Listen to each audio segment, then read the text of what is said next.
Hello everyone, कैसे हैं आप लोग। आज की क्लास में हम शुरुआत करने वाले हैं सीबीएसई क्लास 10 साइंस का बुक से चैप्टर नंबर 2, जिसका नाम है एसिड बेसिस एंड सॉल्ट। ठीक है, हम इस चैप्टर में पढ़ेंगे कि एसिड्स क्या होता है, बेसिस क्या होता है, सॉल्ट्स क्या होता है, उनका प्रॉपर्टीज़ क्या होता है। ठीक है, चलिए स्टार्ट करते हैं।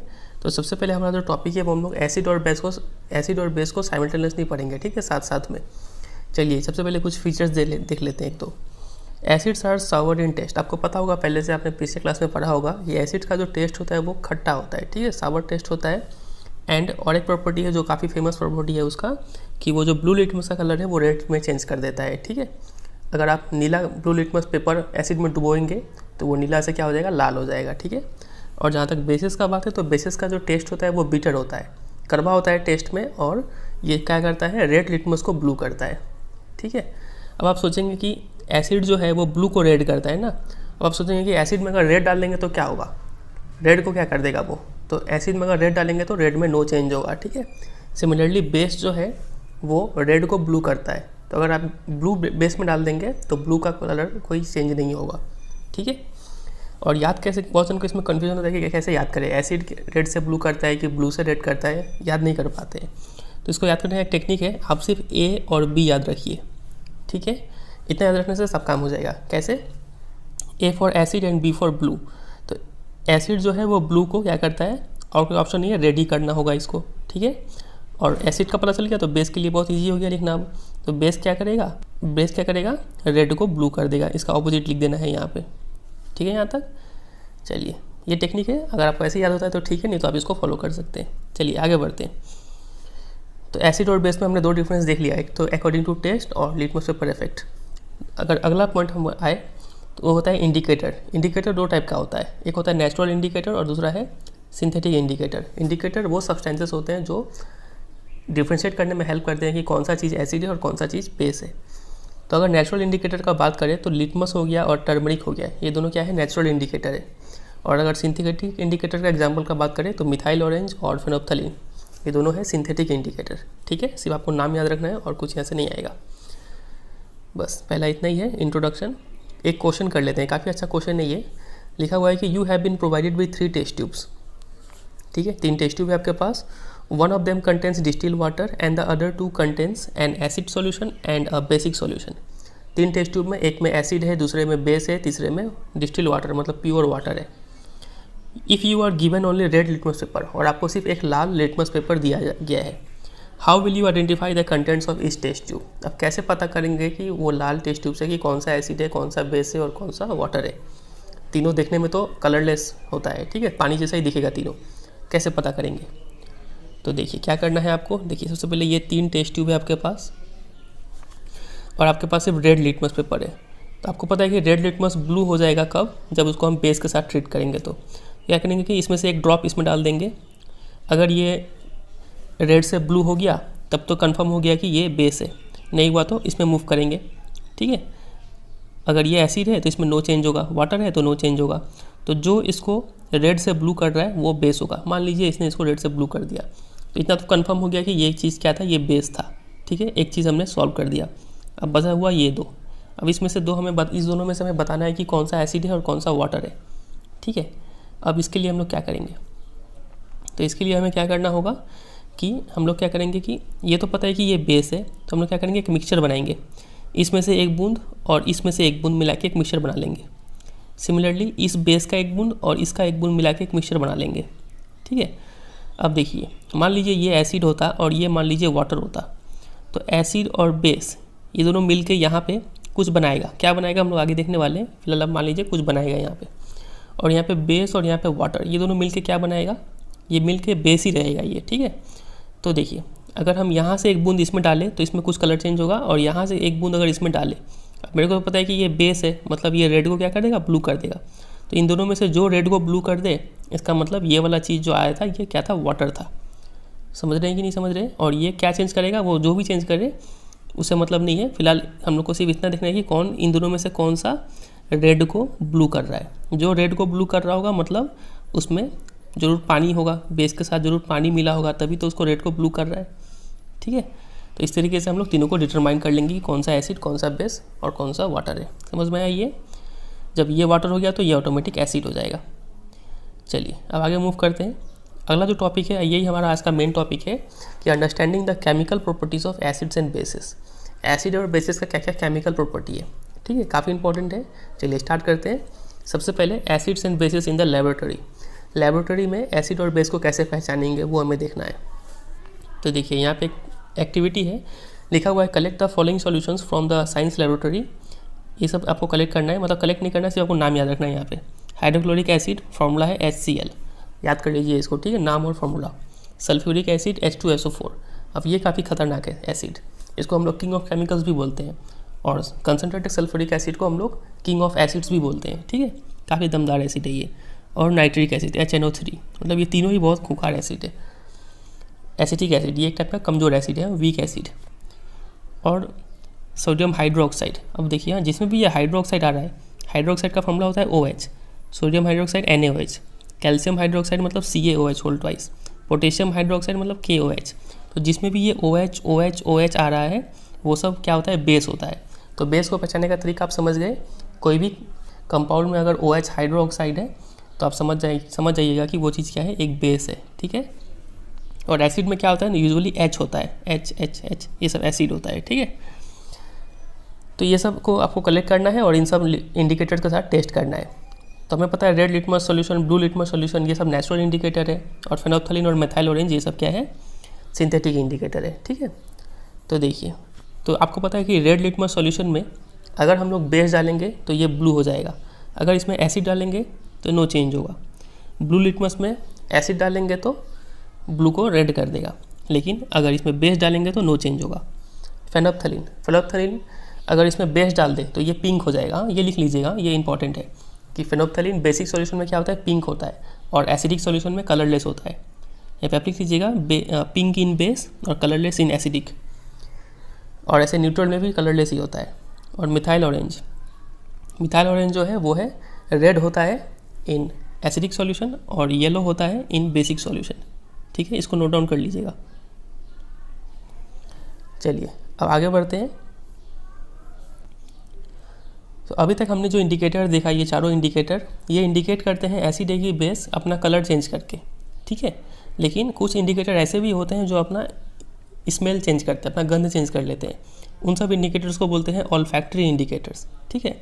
ये लिखा है कि there are some substances whose odour changes in acidic और बेसिक मीडिया, ठीक है। ऑर्डर का मतलब आपको पता है, ये गंध। तो these are called olfactory indicator, और इसका कुछ एग्जाम्पल्स है। एग्जाम्पल हो गया वेनिला, ऑनियन एंड क्लोव, ठीक है। तो डेफिनेशन और एग्जाम्पल याद करके रख लीजिए, और इससे ज़्यादा तो कुछ पूछेंगे नहीं यहाँ पे। चलिए, तो पहला प्रॉपर्टी यही हो गया कि हम लोग लेबोरेटरी में एसिड और बेस में कैसे डिफ्रेंशिएट करेंगे। दूसरा प्रॉपर्टी पे आते हैं जो कि है how do acids and bases react with metals. Acid और बेस मेटल के साथ कैसे रिएक्ट करते हैं। तो टॉपिक को आगे बढ़ने से पहले आपको कुछ मेटल का नाम याद कर लेना है अभी के अभी। पहला मेटल है जिंक, दूसरा है कॉपर, तीसरा है सोडियम, कैल्शियम, मैग्नीशियम, ठीक है। तो ये कुछ फेमस मेटल्स है जिसका नाम आपको याद कर लेना चाहिए। एसिड्स का फेमस नाम HCl, H2SO4, HNO3, और बेसिस का NaOH, KOH, CaOH whole twice, MgOH, ठीक है, ये सब आप याद कर लीजिए। चलिए, मतलब एसिड बेसिस का जो यहाँ पे लिस्ट दिया गया था ना, ये आपको याद होना चाहिए, ये वाला चीज़, ठीक है। चलिए अब आगे बढ़ते हैं। तो अब हमें देखना है कि एसिड और बेस मेटल के साथ कैसे रिएक्ट करते हैं। तो सबसे पहले हम देखेंगे कि एसिड एक मेटल के साथ कैसे रिएक्ट करता है, ठीक है। तो एक एक्टिविटी यहाँ पे कराया गया है, बहुत इंपॉर्टेंट है, हर साल इससे कुछ ना कुछ क्वेश्चन आपको जरूर देखने को मिलता है। चलिए पढ़ते हैं इस एक्टिविटी को। Take about 5 ml of dilute sulphuric acid in a test tube and add a few pieces of zinc granules to it. Dilute sulphuric acid लेना है, उसमें जिंक का कुछ टुकड़ा डाल देना है। फिर what do you observe on the surface of zinc granules. तो जिंक ग्रैन्यूल्स के सर्फेस में आपको क्या देखने को मिल रहा है, तो यहाँ पे बबल्स देखने को मिल रहा है, ठीक है। और ये बबल्स है हाइड्रोजन गैस का। फिर क्या करने बोला गया है, फिर बोला गया है कि pass the gas evolve through the soap solution. तो जो गैस इवॉल्व हुआ, जो गैस निकला है, उसको एक सोप सॉल्यूशन से पास करना है। और उसके बाद why the bubbles formed in the soap solution. तो यहाँ पे बोला कि बबल क्यों फॉर्म होते हैं। तो ये चूँकि ये हाइड्रोजन गैस है तो इसमें डिजॉल्व नहीं होगा, और हाइड्रोजन गैस काफ़ी लाइट भी होता है, तो यहाँ पे वो स्केप करने का चक्कर में वो बबल फॉर्म होता है वहाँ पे, ठीक है। Take a burning candle near a gas filled bubble. तो बबल के पास, कोई भी एक बबल के पास आपको एक बर्निंग कैंडल लाना है, और बर्निंग कैंडल लाएंगे तो देखना है कि उसके बाद व्हाट डू यू ऑब्जर्व, क्या ऑब्जर्व करेंगे, तो आप पाएंगे कि जब भी हाइड्रोजन गैस बर्न होता है ना तो एक पॉप साउंड निकालता है, ठीक है। यहाँ पे लिखा है burning of hydrogen gas with a pop sound. Pop sound कैसा आता है, जैसे कि बोतल खोलते हैं तो जैसा आवाज़ आता है उसको बोलते हैं पॉप साउंड। जैसे कि आप इसको सुनिए, आपको समझ में आ जाएगा।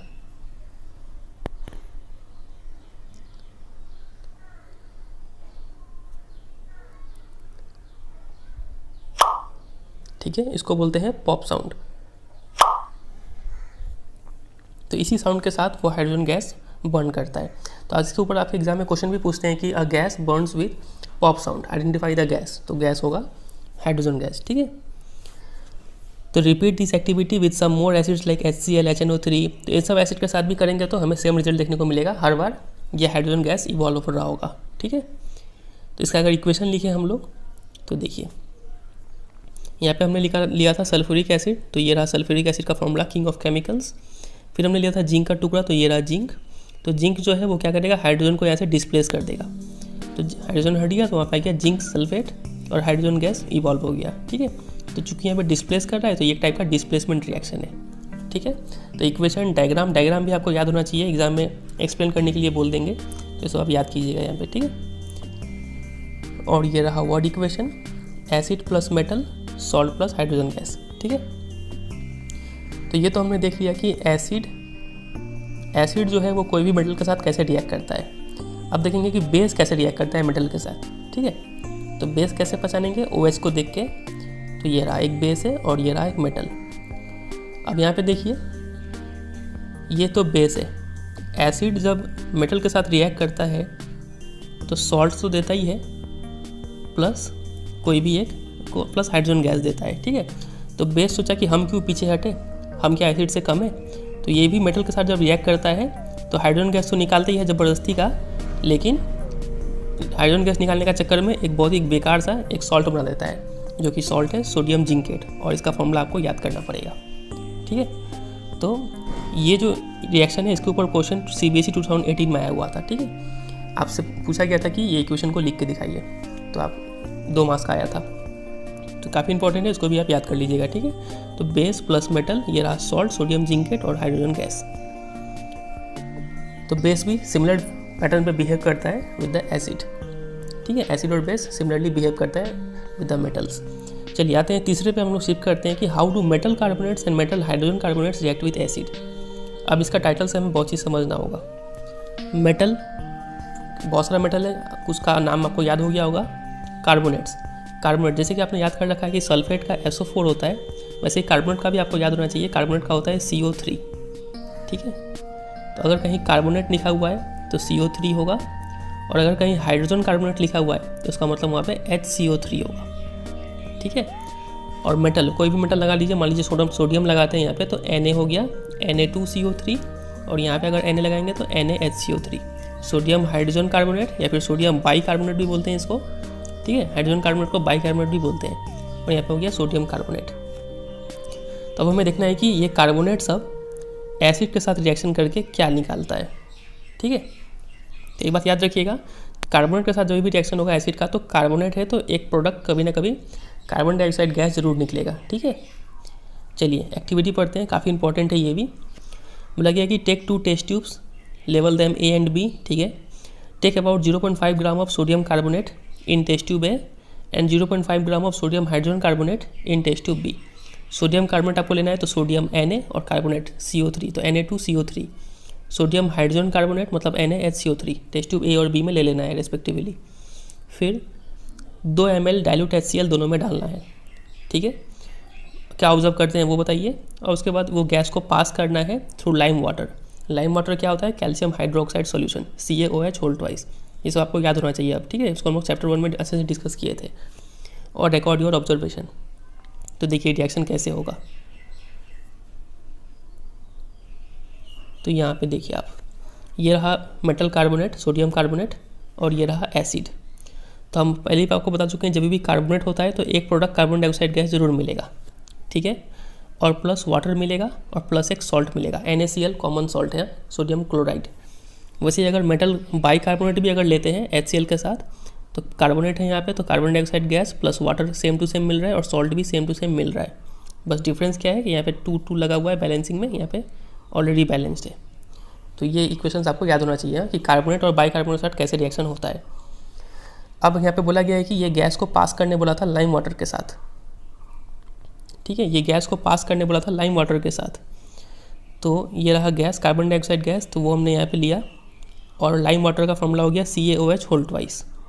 तो जैसे ही इसे पास करेंगे ना तो कैल्शियम कार्बोनेट बनेगा जो कि होता है वाइट प्रेसिपिटेट, मतलब इनसॉल्युबल सब्सटेंस बन जाता है जो कि होता है कैल्शियम कार्बोनेट और प्लस वाटर H2O। अब चूंकि ये इनसॉल्युबल है तो वो जो लाइम वाटर जो पहले कलरलेस था, ठीक है, पानी जैसा दिख रहा था, अब वो क्या हो जाएगा, थोड़ा क्लाउडी हो जाएगा, मिल्की हो जाएगा, ठीक है। लाइम वाटर टर्न्स मिल्की, काफ़ी फेमस सेंटेंस है ये, तो आप पिक्चर में भी देख पा रहे हैं, तो वैसा हो जाता है, ठीक है, क्योंकि वहाँ पे वाइट प्रेसिपिटेट बन रहा है कैल्शियम कार्बोनेट का। लेकिन अगर आप थोड़ा देर और अगर कार्बन डाइऑक्साइड पास करेंगे ना, on passing excess carbon dioxide, तब क्या होगा, ये रिएक्शन हो जाएगा। कैल्शियम कार्बोनेट जो यहाँ पे फॉर्म हो रहा था और वाटर जो था, ये रहा कैल्शियम कार्बोनेट प्लस वाटर और प्लस कार्बन डाइऑक्साइड गैस और लग रहा है, तो ये सब तीनों चीज़ मिलकर बन जा रहा है कैल्शियम बाइकार्बोनेट या फिर कैल्शियम हाइड्रोजन कार्बोनेट, जो कि सॉल्युबल इन वाटर होता है। और वो जो मिल्कीनेस था, जो क्लाउडीनेस था, वो डिसअपियर हो जाता है और फिर से वो जो सॉल्यूशन है लाइम वाटर का वो कलरलेस हो जाता है, ठीक है। तो ये भी एक इम्पॉर्टेंट है, आपको याद रखना पड़ेगा इसको, ठीक है। तो वही यहाँ पे एक वर्ड में लिया गया इक्वेशन कि मेटल कार्बोनेट या फिर metal hydrogen carbonate plus acid, तो salt plus CO2 plus water. CO2 का स्पेशल प्रॉपर्टी क्या है कि ये लाइम वाटर को मिल्की कर देता है, और अगर एक्सेस कार्बन डाइऑक्साइड पास करेंगे तो वो मिल्कीनेस डिसअपियर हो जाता है, ठीक है। और एक प्रॉपर्टी आपको याद होना चाहिए कार्बन डाइऑक्साइड का कि ये इफर्वेसेंस प्रोड्यूस करता है। इफर्वेसेंस मतलब बुदबुदाहट, मतलब बहुत ज़्यादा बबल्स ला देता है पानी में, ठीक है। तो ये भी कार्बन डाइऑक्साइड का दो प्रॉपर्टी। और एक प्रॉपर्टी है कि कार्बन डाइऑक्साइड फायर एक्सटिंग्विशर में भी यूज़ होता है, आग बुझाने के काम आता है, ठीक है। तो ये सब कुछ प्रॉपर्टी आपको याद होना चाहिए कार्बन डाइऑक्साइड का। तो ये हो गया हमारा तीसरा chemical property, reactions with metal carbonate and metal hydrogen carbonate. अब आते हैं चौथे पे। चौथा है कि how do acids and bases react with each other. क्या होगा जब एसिड और बेस एक दूसरे के साथ रिएक्ट कर ले। तो देखिए क्या होता है, इसको हम लोग एक्टिविटी से समझेंगे। नंबर 1 बोला गया है कि 2 मिलीलीटर डाइल्यूट NaOH लीजिए, तो OH से समझ में आ रहा है कि ये बेस है, और उसमें 2 ड्रॉप डाल लीजिए फेनोप्थलीन का। तो इसमें हमें लेना है NaOH जो कि कलरलेस होता है, उसमें जैसे ही 2 ड्रॉप डालेंगे फेनोप्थलीन का, तो आपको पता है कि फेनोप्थलीन बेसिक में क्या हो जाता है, पिंक हो जाता है। आपको अभी थोड़ा देर पहले याद करवाए थे, तो ये पिंक हो जाएगा, ठीक है। What is the colour of the solution, तो इसका होगा पिंक। फिर उसमें drop by drop HCl solution आपको ऐड करना है, एसिड डालना है फिर इसमें। तो जैसे ही एसिड आप डालते जाएंगे तो थोड़ा देर बाद क्या होगा कि ये वापस पिंक से क्या हो जाएगा, कलरलेस हो जाएगा, ठीक है। कलरलेस हो गया मतलब एसिड और बेस एक दूसरे का ताकत खत्म कर दिए, मतलब एक दूसरे को न्यूट्रलाइज कर दिए, ठीक है। तो why did the colour of phenolphthalein change, तो चेंज हो गया क्योंकि दोनों न्यूट्रलाइज कर दिया एक दूसरे को। अब अगर हम इसमें NaOH का सॉल्यूशन डालेंगे ना, तो वापस फिर से ये बेसिक बन जाएगा, क्योंकि बेस का क्वांटिटी बढ़ने से ये बेसिक हो जाएगा सॉल्यूशन, और फिर से पिंक कलर आ जाएगा यहाँ पे, ठीक है। तो does the pink colour reappear, तो यस। तो ऐसा क्यों हुआ, क्योंकि वापस वो बेसिक हो गया, ठीक है। तो यहाँ पे जो रिएक्शन हो रहा है एसिड और बेस का, इस रिएक्शन को हम लोग बोलते हैं न्यूट्रलाइजेशन रिएक्शन। ये रहा एसिड और ये रहा बेस, दोनों रिएक्ट करके एक सॉल्ट बनाता है और प्लस वाटर बनाता है। तो ये जो है the reaction between an acid and a base to give salt and water is known as neutralisation reaction, ठीक है। एक दूसरे का पावर न्यूट्रलाइज करते हैं, तो ये काफ़ी फेमस है, ये वर्ड इक्वेशन भी यहाँ पे लिखा गया है, ठीक है। तो ये हो गया हमारा चौथा केमिकल प्रॉपर्टी। अब आते हैं 5वें पे, जो कि बहुत ईजी है कि मेटल ऑक्साइड्स एसिड के साथ कैसे रिएक्शन करते हैं। तो देखिए यहाँ पे हमने क्या लिया, एक एसिड लिया HCl और एक मेटल ऑक्साइड। तो मेटल है तो मान लीजिए कॉपर लेते हैं और ऑक्साइड है तो O, ठीक है। तो CuO हमने ले लिया, तो यहाँ पे बनता है एक सॉल्ट और यहाँ पे बनता है एक वाटर, ठीक है। तो देखिए एसिड प्लस कुछ सॉल्ट एंड वाटर, तो ये तो इससे कुछ मिलता जुलता है ना। एसिड में क्या ऐड करेगी, सॉल्ट एंड वाटर मिले, तो यहाँ पे होता है बेस। तो मतलब ये मेटल ऑक्साइड जो है वो एक बेस की तरह काम कर रहा है, तभी तो सॉल्ट एंड वाटर दे रहा है। इसलिए हम लोग बोलते हैं कि मेटल ऑक्साइड का जो नेचर होता है वो क्या होता है, बेसिक होता है। तो ये बात आपको यहाँ पे याद रखना है ये इक्वेशन के साथ कि since metallic oxides react with acid to give salt and water similar to the reaction of a base with an acid, metallic oxides are said to be basic oxide, ठीक है। ये बात आपको याद रखना है, एक मार्क्स के लिए क्वेश्चन पूछ सकते हैं कि मेटल ऑक्साइड का नेचर क्या होता है, तो बेसिक होता है। और सिमिलरली नॉन मेटल ऑक्साइड का उसी तरीके से बोल सकते हैं, ये लोग क्या होता है, एसिडिक होते हैं नेचर में, ठीक है। तो बस तो इतना ही था केमिकल प्रॉपर्टी एसिड और बेसिस का। टोटल हो गया 6 प्रॉपर्टी, 6 आपको अच्छे से याद होना चाहिए। समझ के। चलिए अब कुछ क्वेश्चंस को डिस्कस कर लेते हैं, उसके बाद ये वीडियो एंड हो जाएगा। पहला क्वेश्चन है कि why should curd and sour substances not be kept in brass and copper vessels. तो दही और खट्टे सब्सटेंसेस को ब्रास या फिर कॉपर के वेसल में क्यों नहीं रखना चाहिए। तो देखिए दही खट्टा है तो खट्टा मतलब कुछ ना कुछ एसिड होगा वहाँ पे, और ये सब हो गया मेटल कॉपर। तो एसिड मेटल के साथ रिएक्शन करके क्या निकालता है, हमने अभी देखा था हाइड्रोजन गैस निकलता है और साथ साथ कुछ सॉल्ट बनाता है। तो ऐसा मत सोचिएगा कि वो सॉल्ट खाने वाला सॉल्ट है, ठीक है, वो तो पॉइजनस सॉल्ट भी हो सकता है। तो चूँकि वहाँ पे हाइड्रोजन गैस और हार्मफुल सब्सटेंसेस रिलीज़ होते हैं, इसलिए हम लोग वहाँ पे नहीं रख सकते हैं, रिएक्शन हो जाता है वहाँ पे, ठीक है। तो ये हो जाएगा 1 का answer. Question number 2, which gas is usually liberated when an acid react with metal. तो एसिड और मेटल के साथ कौन सा गैस निकलता है, हाइड्रोजन गैस, जो कि बर्न करता है with the pop sound. Illustrate with an example लिखा है, मतलब आपको डायग्राम बनाना है और उसको एक्सप्लेन करना है। How will you test the presence of this gas. तो ये गैस है कि नहीं, कैसे टेस्ट करेंगे, by bringing a burning candle near it, if it burns with a pop sound it is a hydrogen gas, ठीक है, ऐसे लिख सकते हैं। चलिए क्वेश्चन नंबर 3 पे आते हैं। क्वेश्चन नंबर 3 में लिखा है कि a metal compound A react with dilute HCl।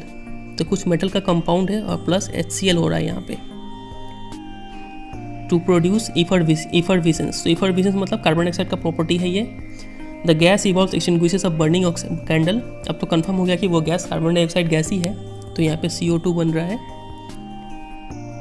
ठीक है, plus right a balance chemical equation for the reaction if one of the compound formed is calcium chloride. और एक यहाँ पे कैल्शियम क्लोराइड भी बन रहा है, CaCl2। अब देखिए यहाँ पे कार्बन डाइऑक्साइड निकल रहा है, तो पक्का यहाँ पे क्या होगा, कोई ना कोई कार्बोनेट होगा, मेटल कार्बोनेट होगा, और मेटल यहाँ पे कौन सा है, कैल्शियम। तो हो गया यहाँ पे CaCO3 प्लस HCl। एक यहाँ पे बनता है वाटर भी बनता है, प्लस H2O, ठीक है। तो ऐसे करके इसका इक्वेशन हो जाएगा, CaCO3 plus HCl gives CaCl2 plus H2O plus CO2, ठीक है। तो बस इतना ही है। अगला जो टॉपिक है, what do all acids and all basis have in common, इसको हम लोग नेक्स्ट पार्ट में करेंगे।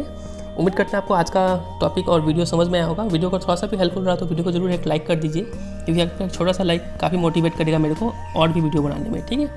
और दोस्तों के साथ भी ज़रा शेयर कर दीजिएगा, क्योंकि चैनल को ग्रो होने में थोड़ा हेल्प मिलेगा। चैनल पर नए हो तो चैनल को सब्सक्राइब भी कर लीजिए और चैनल पर बाकी वीडियोज़ को एक्सप्लोर कीजिए, ठीक है, आपको जरूर वहाँ से हेल्प मिलेगा। चलिए फिर मिलते हैं बहुत जल्द अगले पार्ट के साथ। तब तक के लिए goodbye and take care.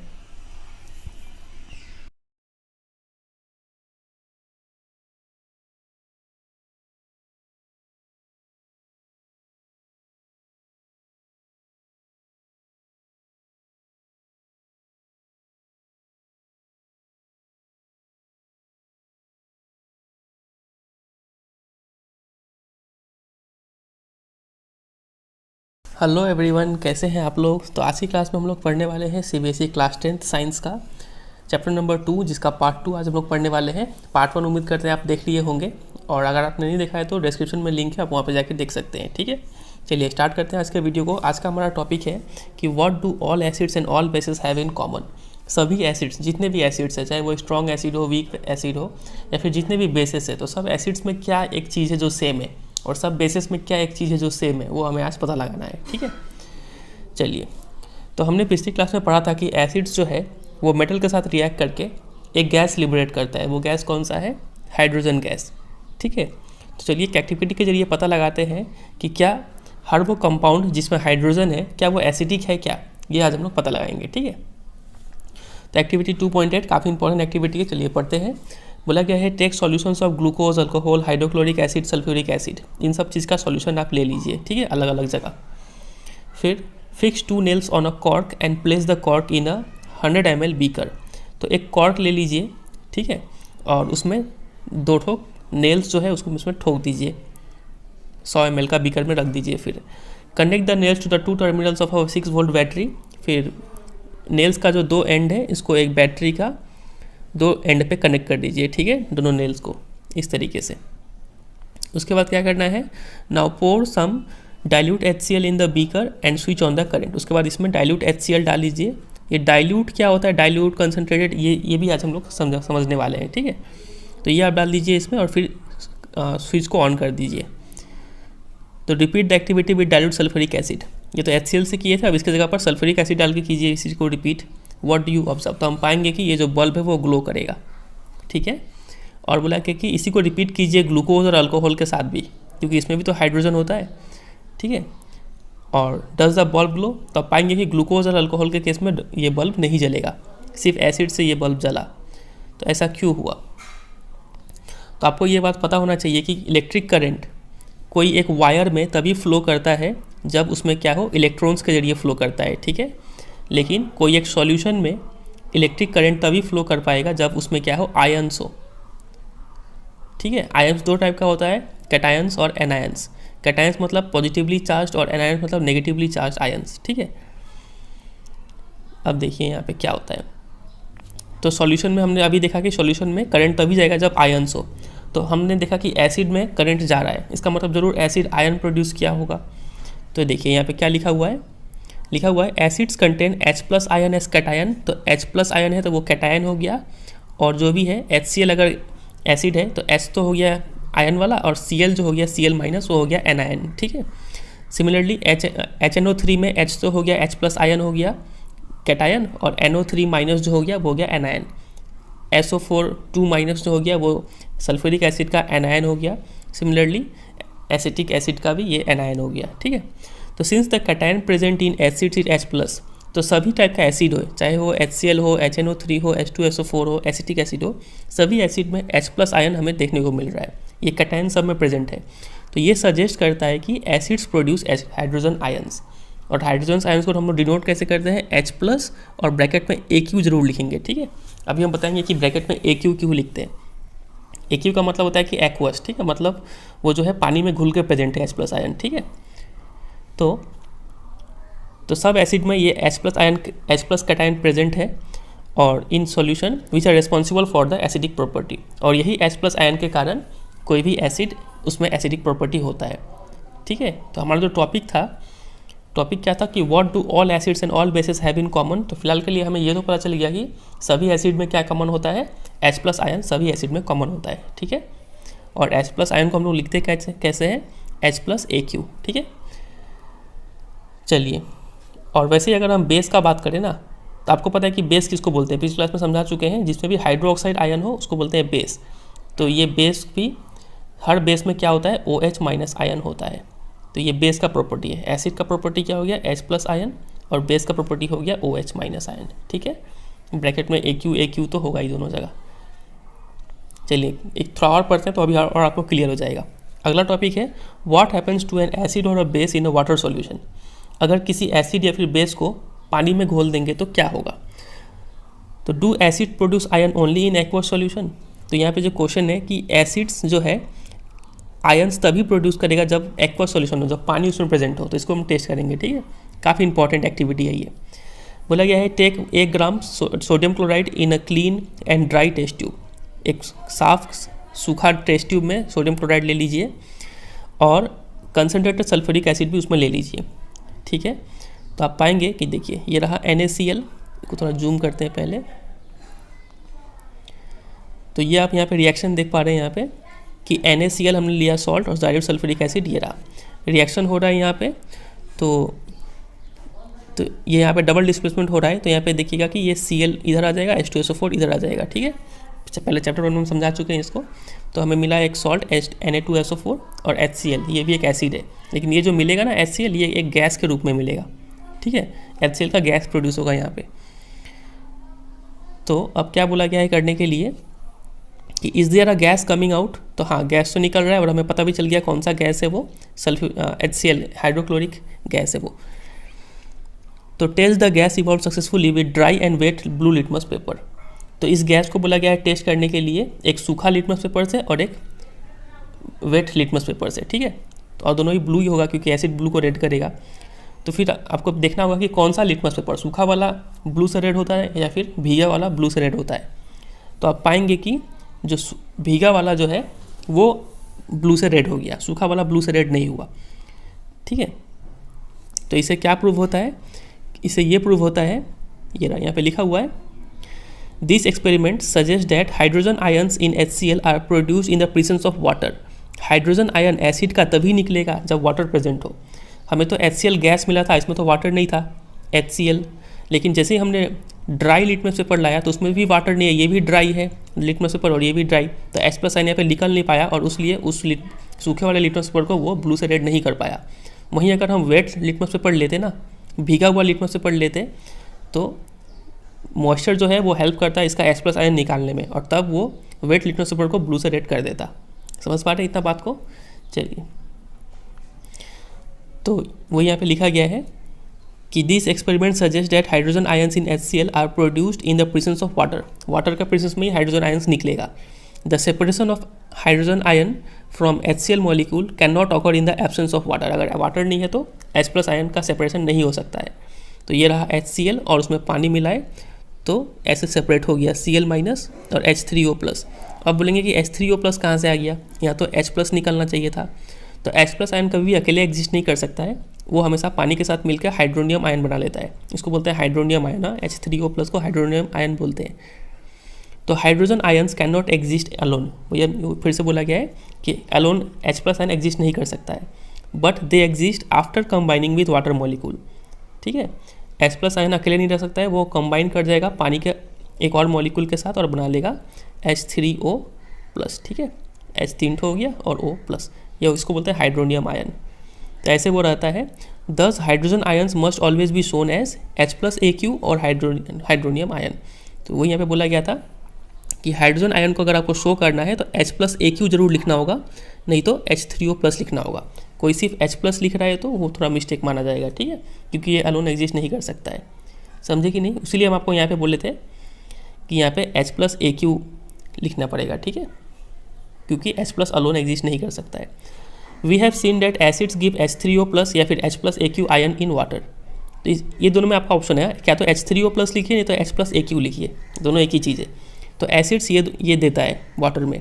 अब क्या होगा कि अगर बेस को पानी में घोला जाए तो देखिए NaOH है, ये रहा वाटर में घोल दिए यहाँ पे, तो हमें मिलता है Na प्लस और OH माइनस आयन।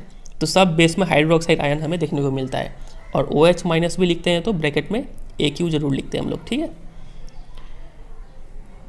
ये रहा एक बेस KOH के साथ भी लिया गया तो सेम चीज़ प्रोड्यूस हुआ, MgOH के साथ भी लिया गया तो सेम चीज़ प्रोड्यूस हुआ। तो bases generate hydroxide OH minus ions in water. ठीक है यहाँ तक। और एक और इम्पॉर्टेंट बात है यहाँ पे कि bases which are soluble in water are called alkalis. तो वो बेस जो पानी में घुल जाए उसको अल्कली बोलते हैं। अब देखिए, वो बेस जो पानी में घुल जाए उसको तो अल्कली बोलेंगे, लेकिन हर बेस पानी में नहीं घुलता है। कुछ बेस ऐसे भी होते हैं जो पानी में नहीं घुलते हैं। इसका मतलब बोल सकते हैं कि हर जो अल्कली है, ये अल्कली तो पक्का बेस है ना। ये तो बोल सकते हैं कि all alkalis are base but all base are not alkali. कुछ बेस ऐसे भी है जो अल्कली नहीं होते। तो ये काफ़ी फेमस लाइन है, वो यहाँ पे लिखा गया है कि all bases do not dissolve in water, मतलब an alkali is a base but dissolves in water.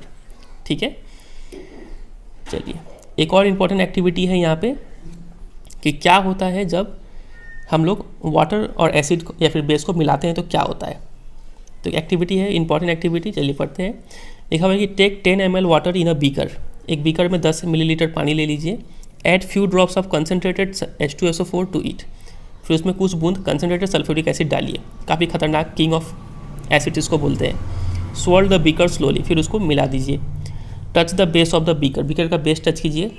आप पाएंगे कि टेम्परेचर चेंज हो गया है, गर्म हो गया है वो। तो क्या ये एक्सोथर्मिक है कि एंडोथर्मिक? हमें पता है कि हीट जनरेट होने से एक्सोथर्मिक होता है वो। Repeat the above activity with sodium hydroxide, उसके साथ भी रिपीट कीजिए। तो यहाँ पे एक इम्पॉर्टेंट बात ये है कि ये है इंपॉर्टेंट बात, the process of dissolving an acid और a base in water is a highly exothermic one. पहला बात ये कि एक्सोथर्मिक रिएक्शन होता है जब भी एसिड और वाटर जब मिलता है तो, या फिर बेस और वाटर मिलता है तो। Care must be taken while mixing concentrated nitric acid और सल्फ्यूरिक एसिड विद वाटर। जब कंसनट्रेटेड नाइट्रिक एसिड या फिर सल्फ्यूरिक एसिड को पानी के साथ मिलाते हैं तो कुछ सावधानी बरतना पड़ेगा। वो सावधानी क्या है? The acids must always be added slowly to water with constant stirring. ठीक है, पहले आप पानी लीजिए, फिर उसमें बूंद बूंद करके एसिड डालिए। ठीक है, और एक बूंद डाले तो उसको फिर मिला दीजिए, फिर और एक बूंद डाले तो उसको मिला दीजिए। उसको बोलते हैं कॉन्स्टेंट स्टियरिंग। ठीक है, मिलाते हुए। अगर if water is added to concentrated acid, अगर आप ऐसा करेंगे कि पहले आप एसिड ले रहे हैं फिर आप पानी डाल रहे हैं उसमें, तो क्या होगा? तो the heat generated may cause the mixture to splash out. जब आप एसिड में पानी डालेंगे तो इतना ज़्यादा हीट जनरेट होगा तो उस एक्सेस हीट जनरेट होने का कारण हो सकता है कि यहाँ पे कुछ छींटा उड़ जाए, यहाँ से स्प्लैश आउट हो जाए एंड कॉज बर्न्स, आपका हाथ उठ जल सकता है उससे। ये पहला है रिस्क। दूसरा रिस्क क्या है, the glass container may also break due to excessive local heating. इतना ज़्यादा हीट हो सकता है कि ये बीकर या फिर ग्लास बीकर टूट जाए, यहाँ पे ब्रेक हो जाए, तो ये और एक रिस्क है। तो इसलिए हम लोग ऑलवेज क्या करते हैं कि वाटर में एसिड ऐड करते हैं, ना कि एसिड में वाटर। तो इसके ऊपर भी एग्जाम में कई बार क्वेश्चन पूछा जा चुका है सीबीएसई फाइनल बोर्ड एग्जाम में कि क्यों ऐसा होता है, क्यों हम लोग हमेशा पानी में एसिड डालते हैं ना कि एसिड में पानी। ठीक है, चलिए अब आगे बढ़ते हैं। लिखा हुआ है मिक्सिंग एन एसिड और base with water results in decrease in concentration of H+ concentration of ions, चाहे वो हाइड्रोनियम आयन हो या फिर हाइड्रोक्साइड आयन हो पर यूनिट वॉल्यूम। आप यहाँ पे एसिड ले लीजिए या फिर बेस ले लीजिए, ठीक है। तो कोई भी एसिड में अगर आप एसिड और पानी को जब मिलाएंगे ना, और या फिर बेस और पानी को मिलाएंगे, तो इसमें तो H+ आयन था, वो H+ आयन क्या होगा, रिड्यूस होना स्टार्ट हो जाएगा जैसे ही आप पानी मिलाते हैं। तो सिमिलरली हाइड्रोक्साइड आयन भी जो है पानी मिलाने से क्या होगा, हाइड्रोक्साइड आयन जो है रिड्यूस होना स्टार्ट हो जाएगा। तो इस प्रोसेस को हम लोग बोलते हैं, this process is called dilution. ठीक है, कि मिक्सिंग ऑफ एन एसिड और base with water results in decrease of concentration of ions per unit volume. इस प्रोसेस को बोलते हैं डाइल्यूशन एंड द एसिड और base is said to be diluted.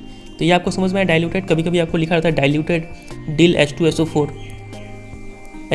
तो आप सोचते होंगे कि डिल क्या होता है, डिल का मतलब डाइल्यूटेड है, मतलब इसमें पानी मिला के इसको थोड़ा मतलब हल्का किया गया है।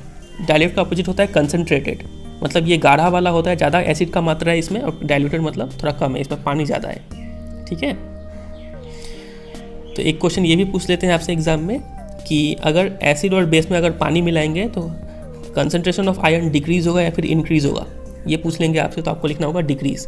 ठीक है, तो इसके ऊपर एक क्वेश्चन यहाँ पे बहुत अच्छे तरीके से पूछा हुआ था, ये रहा क्वेश्चन नंबर 5। देखिए कि how is the concentration of hydronium ion affected when a solution of an acid is diluted. अगर एसिड को डाइल्यूट करेंगे, मतलब एसिड में पानी मिलाएंगे, तो हाइड्रोनियम आयन कैसे इफेक्ट होगा, इंक्रीज होगा या फिर डिक्रीज होगा। तो डाइल्यूट करने से ये डिक्रीज होगा। ठीक है, ये क्वेश्चन देखिए कितना अच्छा तरीके से पूछा गया है कि how is the concentration of hydroxide ion affected when excess base is dissolve in a solution containing solution of sodium hydroxide. Sodium hydroxide तो पहले से है और उसमें और बेस डाल रहे हैं, तो OH- का आयन इंक्रीज होगा कि डिक्रीज होगा। तो चूंकि बेस डाल रहे हैं तो यहाँ पे तो OH का कंसंट्रेशन इंक्रीज हो जाएगा। ठीक है, अगर पानी डालते तो डिक्रीज हो जाता। ठीक है, तो क्वेश्चन को ध्यान से पढ़ के आपको आंसर करना है। ये फिर आज का वीडियो इतना ही है, उम्मीद करता है आपको समझ में आया होगा। अगला जो टॉपिक है हाउ स्ट्रॉन्ग आर एसिड और बेस, मतलब इसमें हमें pH के ऊपर बात करना है, तो वो नेक्स्ट पार्ट में कवर करेंगे। और उसका एक अगला पार्ट होगा जिसमें हम लोग सॉल्ट्स के ऊपर बात करेंगे। ठीक, टोटल 4 पार्ट में चैप्टर एंड हो जाएगा। तो चलिए फिर इतना ही है, मिलते हैं बहुत जल्द अगले पार्ट के साथ जिसमें हम लोग pH का डिस्कशन करेंगे। उम्मीद करते हैं आपको आज का वीडियो समझ में आया होगा। वीडियो अच्छा लगा तो वीडियो को जरूर लाइक कीजिए, दोस्तों के साथ शेयर कीजिए, चैनल पर चैनल को सब्सक्राइब कर लीजिए। ठीक है, और कोई भी डाउट हो तो बेझिझक कमेंट सेक्शन में पूछिए, वहाँ पे आपको आंसर मिलेगा। ठीक है, चलिए फिर इतना ही है, मिलते हैं बहुत जल्द अगले पार्ट के साथ। तब तक के लिए goodbye and take care.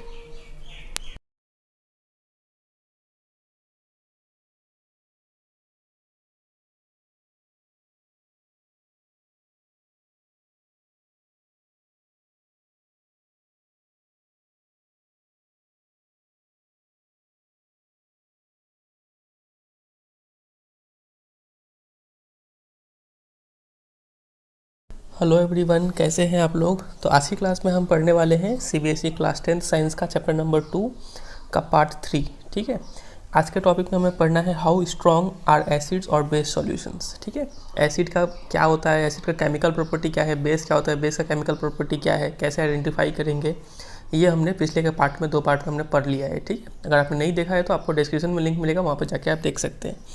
चलिए आज का वीडियो स्टार्ट करते हैं। तो पिछली क्लास में हमने पढ़ा था कि एसिड बेस इंडिकेटर जो है वो सिर्फ बताता है कि कौन सा सब्सटेंस एसिड है और कौन सा सब्सटेंस बेस है।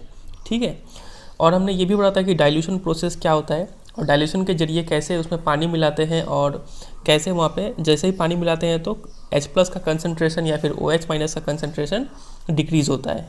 ठीक है, ये हमने देखा था पिछली क्लास में। तो अब हम इस आज के क्लास में हमें पढ़ना है कि अभी तक तो हमने पढ़ा सिर्फ एसिड बेस इंडिकेटर। तो अब आज का सवाल ये है कि क्या हम ऐसा इंडिकेटर बना सकते हैं जो ये तो बता दे कि एसिड है ही, साथ साथ ये भी बता दे कि एसिड का स्ट्रेंथ कितना है। कितना H प्लस आयन उसमें कंसनट्रेशन है या फिर कितना OH माइनस आयन कंसनट्रेशन है उस सब्सटेंस में, ठीक है। तो क्या ऐसा करना पॉसिबल है? Can we quantitatively find the amount of these ions present in a solutions, ठीक है। कोई एक सॉल्यूशन में कितना H प्लस आयन है या फिर कितना OH माइनस आयन है, क्या हम लोग उसको नंबर्स में मेजर कर सकते हैं क्या? तो इसका जवाब होगा हाँ, बिल्कुल मेजर कर सकते हैं। वही आज हमें देखना है कि कैसे मेजर करेंगे। तो we can do this by making use of a universal indicator. तो हमें एक यूनिवर्सल इंडिकेटर का यूज़ करना होगा, जो क्या होता है, which is a mixture of several indicators, ठीक है। कई तरह के इंडिकेटर को मिला के यूनिवर्सल इंडिकेटर बनता है। Universal indicator shows different colours at different concentrations of hydrogen ions in a solution, ठीक है। कोई एक सॉल्यूशन में हाइड्रोजन आयन कितना है, नहीं है, ठीक है, तो डिफरेंट क्वांटिटी पे डिफरेंट कलर शो करता है यूनिवर्सल इंडिकेटर। थोड़ा आगे बढ़ते हैं, फिर ये लाइन और अच्छे से क्लियर होगा, ठीक है। A scale for measuring hydrogen ion concentration in a solution called pH scale has been developed, ठीक है। तो इसको ऐसे समझिए कि कोई एक सॉल्यूशन होता है, ठीक है, और हमें इसमें मेजर करना है कि इसमें कितना H प्लस आयन है या फिर कितना OH माइनस आयन है, ठीक है। कोई भी एक सॉल्यूशन है ना, भले ये एसिड है या फिर बेस है, तो इसमें हमें अगर ये बेस है तो इसमें H प्लस आयन होता ही है। बात अलग है कि चूँकि बेस है तो OH माइनस आयन का कंसनट्रेशन ज़्यादा होता है, इसलिए ये बेस है, लेकिन कोई भी सब्सटेंस में दोनों ही आयन इसमें मिलता है, ठीक है, यहाँ तक, जब तक कि वो एकदम प्योर ना हो। तो यहाँ पे बोला गया है, तो हम लोग क्या करेंगे कि एक ऐसा स्केल बनाएंगे for measuring hydrogen ion concentration in a solution, ठीक है, कि वो सॉल्यूशन में मेजर कर देगा कि कितना हाइड्रोजन आयन है, ठीक है। अगर हाइड्रोजन आयन ज़्यादा है तो हम लोग बोल देंगे कि वो सॉल्यूशन एसिडिक है, और कितना एसिडिक है वो भी बता देंगे। और अगर हाइड्रोजन आयन कम है, इसका मतलब वो क्या है, वो सॉल्यूशन बेसिक है, और कितना बेसिक है वो भी बता देंगे हम लोग, ठीक है। तो फिलहाल के लिए आप ये समझिए कि पीएच स्केल क्या होता है। तो पीएच स्केल से मेजर होता है, पीएच स्केल एक स्केल है जो मेजर करता है कि कोई एक सॉल्यूशन में कितना हाइड्रोजन आयन का कंसनट्रेशन है, कितना उसका क्वांटिटी है, ठीक है। अब आप सोचेंगे कि ये पीएच अजीब सा लिखा हुआ है, पी स्मॉल लेटर में, एच कैपिटल लेटर में, ये क्या है? तो ये जो स्मॉल लेटर पी है ना, पी का मतलब होता है पावर, ठीक है, और एच का मतलब तो आपको पता चल ही गया होगा, हाइड्रोजन। तो पीएच का मतलब हो गया कि कोई एक सॉल्यूशन में कितना हाइड्रोजन का पावर है, कितना कंसनट्रेशन है हाइड्रोजन आयन का, ठीक है। मतलब पीएच को आप समझ सकते हैं पावर ऑफ हाइड्रोजन, ठीक है। On the pH scale we can measure pH generally from 0 very acidic to 14 very alkaline. तो पीएच स्केल जो होता है, आप यहाँ पे देख कि पीएच स्केल में जो नंबरिंग होता है वो होता है 0 से लेकर 14 तक, ठीक है, 0 से लेकर 14 तक। और 0 इंडिकेट करता है वेरी एसिडिक और 14 इंडिकेट करता है वेरी अल्कलाइन, ठीक है। तो ये दो बात आपको याद रखना है। तो रेंज याद रखना है, 0 से 14 होता है, और ये इस रेंज वाला एसिडिक होता है, इस रेंज वाला बेसिक होता है। अब आगे देखते हैं। PH should be thought of simply as a number which indicates the acidic और basic nature of a solution, ठीक है। अब हमें समझना होगा पीएच क्या है। अभी हमने समझा कि पीएच स्केल क्या होता है, अब सिर्फ पीएच। अगर कहीं सिर्फ पीएच लिखा हुआ है तो पीएच का मतलब हमेशा ये क्या डिनोट करता है, कोई एक नंबर डिनोट करता है। वो यहाँ पे लिखा है कि pH should be thought of simply as a number which indicates the acidic और basic nature of a solution. तो पीएच इज अ नंबर जो इंडिकेट करता है कि कोई एक सॉल्यूशन एसिडिक है या फिर बेसिक है। Higher the hydrogen ion concentration lower is the pH value. तो जितना ज़्यादा हाइड्रोजन आयन होगा उतना ही पीएच का वैल्यू क्या होगा, कम होगा, ठीक है। कोई बोल रहा है पीएच इक्वल टू, कोई बोल रहा है 1, और कोई बोल रहा है पीएच इक्वल टू 4। तो किस में हाइड्रोजन आयन ज़्यादा होगा? तो पीएच वैल्यू यहाँ पे कम है, मतलब हाइड्रोजन आयन ज़्यादा यहाँ पे होगा, यहाँ पे हाइड्रोजन आयन कम होगा, ठीक है। चलिए, तो वही यहाँ पे लिखा गया है the pH of a neutral solution is 7। अब आपको तो पता चल गया कि ये जो पीएच स्केल है वो रेंज कहाँ से कहाँ करता है, 0 से लेके 14 तक करता है, ठीक है। तो और बीच में क्या आता है, दोनों के बीच में 7। तो कोई अगर ऐसा सॉल्यूशन है जिसका पीएच मेजर करने के बाद 7 आ रहा है, इसका मतलब वो सब्सटेंस ना ही एसिड है और ना ही बेस है, मतलब वो सब्सटेंस क्या है, न्यूट्रल है। ये न्यूट्रल वर्ड आपको याद होगा, ठीक है, न्यूट्रलाइजेशन रिएक्शन में हमने पढ़ा था। और इसका एग्जांपल है कि प्योर वाटर जो है वो न्यूट्रल होता है, ठीक है। और 7 से कम हो गया तो एसिडिक नेचर जितना कम होगा उतना एसिडिक नेचर इंक्रीज होगा, और 7 से जितना बढ़ेगा उतना एसिडिक नेचर बढ़ता जाएगा, ठीक है। मतलब कोई अगर बोल रहा है पीएच अगर 14 है तो वो बहुत तगड़ा बेस है, मजबूत बेस है वो, ठीक है। कोई बोल रहा है पीएच अगर 0 है तो वो हाईली एसिडिक है वो, ठीक है, खतरनाक एसिड होगा वो। और कोई बोल रहा है कि पीएच इक्वल टू 8 है, तो ये 8 है मतलब 7 से ज़्यादा है, बेस तो है लेकिन एक वीक बेस का कैटेगरी में आएगा, ये कमज़ोर बेस है। वैसे ही पीएच इक्वल टू अगर 6 है तो तो ये 7 से कम है, मतलब ये एसिड तो है लेकिन एक वीक एसिड है, ठीक है। तो ये यहाँ पे लिखा हुआ है कि the pH of a neutral solution is 7, values less than 7 on the pH scale represent acidic solution. As the pH value increase from 7 to 14, जैसे ही 7 to 14 इंक्रीज होता है pH का नंबर, तो it represents an increase in OH ion concentration. तो ये represent करता है कि OH का मात्रा बढ़ते जा रहा है, OH का मात्रा बढ़ रहा है मतलब स्ट्रेंथ ऑफ अल्कली बढ़ रहा है। अब अल्कली क्या होता है पिछली क्लास में हमने बता रखा है, ऐसा बेस जो पानी में घुले उसको बोलते हैं अल्कली। NaOH KOH ये सब इसका एग्जाम्पल है, ठीक है यहाँ तक। तो generally paper impregnated with the universal indicator is use for measuring pH। तो जनरली हम लोग क्या करते हैं कि एक पेपर लेते हैं, नॉर्मल पेपर, और यहाँ पे जो यूनिवर्सल इंडिकेटर का जो बोतल रखा हुआ है उस बोतल में से पूरा इसको भिगा देते हैं, ठीक है। तो यही होता है, इसी को यूज़ करते हैं हम लोग pH को मेजर करने के लिए, ठीक है। तो यहाँ पे लिखा है कि पेपर इम्प्रेग्नेटेड का मतलब होता है सोक्ड। तो ऐसा पेपर जो भीगा हुआ हो यूनिवर्सल इंडिकेटर से, उस पेपर को हम लोग यूज़ करते हैं pH को मेजर करने के लिए जनरली, ठीक है। तो यहाँ पे मैंने नंबरिंग करके रखा हुआ है आपकी सुविधा के लिए कि क्या क्या बात आपको याद रखना है। यहाँ से बहुत सारा चीज़ मिक्सअप हो गया है।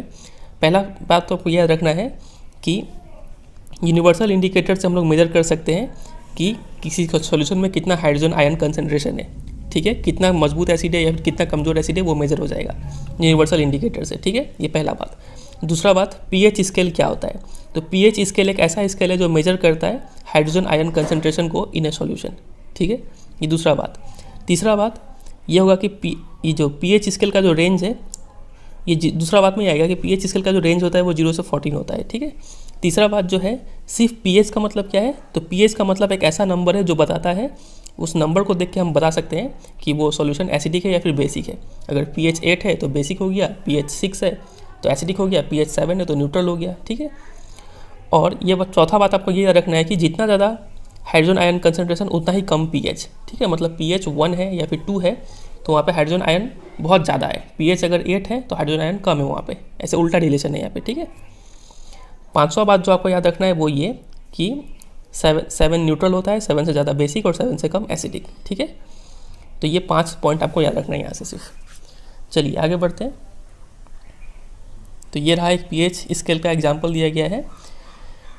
बीच में जो ग्रीन है वो न्यूट्रल है, इधर बढ़ रहे हैं तो रेड कलर हो रहा है, उधर बढ़ रहे हैं तो ब्लू कलर हो रहा है।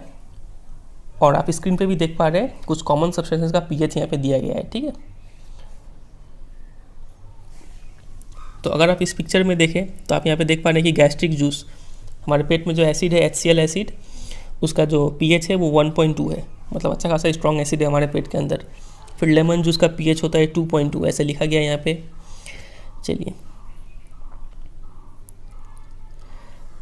अब हम लोग बात करते हैं स्ट्रेंथ के ऊपर, ठीक है। अब हमें तो पता चलेगा कि एसिड है, अब कितना एसिड स्ट्रॉन्ग है या फिर वीक है वो कैसे पता चलेगा। तो अगर हम लोग 2 एसिड लें, एक तो हाइड्रोक्लोरिक एसिड और दूसरा लेते हैं एसिटिक एसिड, ठीक है, ऑफ सेम कंसनट्रेशन, मतलब इक्वल अमाउंट ऑफ पानी में मिलाया गया एसिड है, से 1 मोलर। 1 मोलर क्या होता है फिलहाल इसमें नहीं जाते हैं डिटेल में, वो अलग ही कॉन्सेप्ट है। फिलहाल आप इतना समझिए कि दोनों का कंसनट्रेशन सेम है, मतलब बराबर पानी में बराबर अमाउंट ऑफ एसिड मिलाया गया है, ठीक है, हाइड्रोक्लोरिक एसिड और एसिटिक एसिड। तो अब आप ये बताइए कि कौन सा ज़्यादा H+ आयन देगा। एसिड है, दोनों ही एसिड है, इतना तो श्योर है कि दोनों H+ आयन देगा, तो कौन ज़्यादा आयन देगा। तो हम पाएंगे कि ये हाइड्रोक्लोरिक एसिड जो है वो ज़्यादा हाइड्रोजन आयन देता है कंपेयर टू एसिटिक एसिड। तो ऐसा एसिड जो ज़्यादा H+ आयन प्रोड्यूस करता है उसको हम लोग स्ट्रॉन्ग एसिड बोलते हैं। वो यहाँ पे लिखा गया कि acid that give rise to more H+ ions are said to be strong acid and acid that give less H+ ion are said to be weak acid. Similar case हम लोग बेस के लिए भी बोल सकते हैं कि जो ज़्यादा OH- आयन देगा वो स्ट्रॉन्ग बेस होगा और जो कम OH- आयन देगा वो वीक बेस होगा, ठीक है। तो इतना बात आपको याद रखना है। तो स्ट्रॉन्ग एसिड का एग्जांपल याद रखिएगा हाइड्रोक्लोरिक एसिड, और वीक एसिड का एग्जांपल एसिडिक एसिड आप याद रखिएगा, ठीक है। इसका फॉर्मूला होता है CH3COOH। आगे देख लेंगे कार्बन वाले चैप्टर में हम लोग। तो ये हमने देखा pH। एक लास्ट टॉपिक है, इसको भी ख़त्म करते हैं, importance of pH in everyday life. तो पहला बात जो हमें जानना होगा वो ये है कि जितने भी प्लांट्स एंड एनिमल्स है इंक्लूडिंग ह्यूमन बींग्स, वो सब क्या है, pH सेंसिटिव है। pH सेंसिटिव क्या होता है कि हमारा जो बॉडी है works with in the pH range 7 to 7.8, ठीक है। हम लोग का जो पूरा बॉडी है, ब्लड हो गया, जितने भी फ्लूइड हो गए, वो सब 7 से 7.8 मतलब न्यूट्रल कंडीशन में रहता है। अगर pH कंडीशन इससे ज़्यादा चेंज होता है हम लोग का शरीर का, तो हो सकता है हमारा बॉडी परफॉर्म ना कर पाए ठीक से, ठीक है। तो living organisms can survive only in the narrow range of pH change, ठीक है। इससे ज़्यादा पीएच चेंज होगा तो हम लोग सर्वाइव नहीं कर पाएंगे। वैसे ही अगर रेन वाटर का बात करें कि जब रेन वाटर का जो पीएच होता है वो 5.6 से कम हो जाए तो उसको हम लोग बोलते हैं एसिड रेन, ठीक है। ये बात याद रखिएगा, एक मार्क्स का क्वेश्चन पूछ सकते हैं कि एसिड रेन क्या होता है, ऐसा रेन जिसका पीएच वैल्यू 5.6 से कम हो। तो एसिडिक हो गया, 7 से कम है तो ऐसे ही एसिडिक है, 5.6 से भी कम हो गया तो और ज़्यादा एसिडिक हो गया, ठीक है। तो ये जब एसिड रेन जब रिवर में जाता है तो वो रिवर वाटर का भी पीएच लो कर देता है, ठीक है। मतलब रिवर वाटर भी क्या हो गया, एसिडिक हो गया, जिस कारण से एक्वेटिक लाइफ जो है उनका सर्वाइव करना डिफिकल्ट हो जाता है। तो ये बात आपको ध्यान में रखना है, ठीक है। दूसरा अगर चीज़ पर गौर करें वो है ये कि what is the pH of the soil in your backyard. ये कुछ ज़्यादा इंपॉर्टेंट नहीं है, आपको सिर्फ इतना याद रखना है कि प्लांट के लिए भी एक स्पेसिफिक पीएच रेंज होता है जिसमें वो हेल्दी ग्रोथ कर पाते हैं, ठीक है। मिट्टी का पीएच अगर ज़्यादा चेंज हुआ तो प्लांट सर्वाइव नहीं कर पाएगा। ये अच्छा, ये इंपॉर्टेंट है, ये हमें पढ़ना है। PH in our digestive system, तो हमारा जो स्टमक है उसके अंदर आपको पता होगा कि हाइड्रोक्लोरिक एसिड है, जिसका पीएच वैल्यू हमने अभी अभी देखा था, कितना था, 1.2 था, ये रहा, ठीक है, गैस्ट्रिक जूस का। तो इतना स्ट्रॉन्ग एसिड हमारे पेट के अंदर है। तो वो एसिड का काम क्या है, एसिड का काम है कि वो डाइजेशन में हेल्प करता है विदाउट हार्मिंग द स्टोमक, और कुछ बैक्टीरिया अगर फूड के साथ चला गया तो उसको भी मारने में हेल्प करता है ये HCl एसिड, ठीक है। लेकिन जब इनडाइजेशन हो जाता है, जब खाना अपच हो जाएगा तो क्या होता है कि हमारा पेट जो है टू मच एसिड प्रोड्यूस कर देता है, जिसके कारण पेन और इरिटेशन होता है, ठीक है। तो इस पेन्स को ओवरकम करने के लिए हम लोग क्या करते हैं, एसिड ज़्यादा हो गया पेट में तो उसको ख़त्म करने के लिए हम लोग क्या खाते हैं, एंट एसिड खा लेते हैं, ठीक है। एंट एसिड क्या होता है, यूजुअली बेस होते हैं जो उस एसिड को न्यूट्रलाइज कर देते हैं। आपको पता होगा न्यूट्रलाइजेशन रिएक्शन, ठीक है। तो एक ऐसा एंट एसिड का नाम है मैग्नीशियम हाइड्रोक्साइड, जिसका कॉमन नाम है मिल्क ऑफ मैग्नीशिया। एक माइल्ड बेस है, इसको हम लोग ऑफन यूज़ करते हैं as a medicine for indigestion, ठीक है। ये एक टाइप का एंट एसिड है, समझे यहाँ तक। चलिए नेक्स्ट टॉपिक पे आते हैं, pH change as the cause of tooth decay. तो टूथ डिके कब स्टार्ट होता है, तो टूथ डिके तब स्टार्ट होगा जब हम लोग का जो माउथ है उसका पीएच 5.5 से कम हो जाए। हमारा जो टूथ इनेमल है, मतलब टूथ का आउटर लेयर, ठीक है, वाइट वाला जो दिखता है, वो हार्डेस्ट सब्सटेंस है हमारे बॉडी का, ठीक है। और उसका केमिकल नेम क्या है, कैल्शियम हाइड्रोक्सपेटाइट, ठीक है। तो ये हार्डेस्ट सब्सटेंस है और नॉर्मली वाटर से तो इसको कोई नुकसान नहीं है, लेकिन अगर माउथ का पीएच 5.5 से कम हो गया, मतलब ज़्यादा एसिड प्रोड्यूस होने लगेगा मुंह में, तो वो जो इनामेल है वो कोरोड होना स्टार्ट हो जाएगा, ठीक है। उसका लेयर धीरे धीरे ख़त्म होना स्टार्ट हो जाएगा। तो हम लोग का माउथ का जो पीएच है वो 5.5 से कम कब होता है, जब हम लोग खाना खाने के बाद मुँह ठीक से नहीं धोते हैं, ठीक है। जो ज़्यादा शुगर वुगर खा लेते हैं तो क्या होता है कि मुंह का जो बैक्टीरिया है वो उसको डिकम्पोज करना स्टार्ट करता है और मुंह में एसिड प्रोड्यूस कर देता है, जिसके कारण इनेमल इरोड होता है। इसलिए हम लोग बोलते हैं कि माउथ को अच्छे से क्लीन करना चाहिए। और एक उपाय और भी है इससे बचने का कि हम लोग ऐसा टूथपेस्ट यूज़ करें जिसमें जनरली बेसिक हो, ठीक है, ताकि वो एसिड का इफेक्ट को न्यूट्रलाइज कर देगा, ठीक है। तो इतना सी बात आपको याद रखना है यहाँ से। नेक्स्ट टॉपिक है self defence by animals and plants through chemical warfare.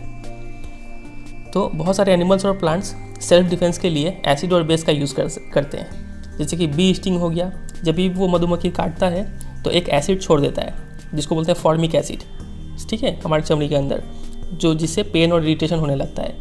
तो हम लोग उसको ठीक करने के लिए एक माइल्ड बेस यूज़ करते हैं जैसे कि बेकिंग सोडा, ताकि हमें रिलीफ हो जाए। बेकिंग सोडा एक तरह का बेस है तो ये थोड़ा न्यूट्रलाइज कर देगा उस एसिड को, ठीक है। और एक एग्जाम्पल है stinging hair of nettle leaves inject methanoic acid causing burning pain. तो नेटल का जो लिप्स होता है उसका जो हेयर है, मतलब पत्ते में कांटे लगे होते हैं, ठीक है, वो कांटा अगर आपको चुभ गया मतलब आपके अंदर क्या चला गया, मिथेनोइक एसिड चला गया, जो वहाँ पे बहुत ज़्यादा दर्द पैदा कर देता है, ठीक है। तो ये भी ये लोग सेल्फ डिफेंस के लिए यूज़ कर सकता है एसिड को, ठीक है। तो यहाँ पे एक नेटल प्लांट से रिलेटेड एक इंपॉर्टेंट फैक्ट है कि आप पाएंगे कि नेटल लिप्स का जो स्टिंग होता है उसमें तो एसिड होता है, मिथेनोइक एसिड, इतना आपको पता है। तो उसको न्यूट्रलाइज करने के लिए आपको बेस चाहिए होगा ठीक करने के लिए। तो नेचर एक ऐसा चीज़ प्रोवाइड करता है, आप पाएंगे कि नेटल लिप्स का बगल में ही देखिएगा पिक्चर में भी बड़े बड़े पत्ते वाले एक प्लांट होते हैं जिसको बोलते हैं डॉग प्लांट, ठीक है। और इसके जो पत्ते होते हैं वो बेसिक नेचर के होते हैं। तो अगर आपको कभी जंगल में जाने से कभी ये पत्ता अगर लग जाए तो आप वहाँ पे आसपास ढूंढिएगा, आपको वहाँ पे डॉग प्लांट मिलेगा। पिक्चर पे देख रहे हैं कैसा होता है। तो उस प्लांट को अगर आप उस पर रगड़ दीजिएगा उसका पत्ता को, तो वो काफ़ी हद तक न्यूट्रलाइज कर देगा उसको, ठीक है। तो ये कुछ फैक्ट था, एग्जाम के लिए इंपॉर्टेंट नहीं है, बस ऐसे ही था। तो बस इतना ही है फिर आज का वीडियो। अगला जो टॉपिक है मोर अबाउट सॉल्ट, ये very very very important topic है। अगला पार्ट बहुत इंपॉर्टेंट होने वाला है एग्जामिनेशन पॉइंट ऑफ व्यू से, ठीक है। इसको अगले पार्ट में हम कवर करेंगे, वो लास्ट पार्ट होगा। तो इतना ही, फिर वीडियो को एंड करते हैं। वीडियो अगर अच्छा लगा तो वीडियो को जरूर एक लाइक कर दीजिएगा, दोस्तों के साथ शेयर कीजिएगा, और चैनल पर नए हो तो चैनल को सब्सक्राइब भी कर लीजिएगा, ठीक है। चलिए फिर, और कोई भी डाउट हो तो बेझिझक कमेंट सेक्शन में पूछा कीजिए। चलिए फिर मिलते हैं बहुत जल्द अगले पार्ट के साथ, तब तक के लिए goodbye and take care.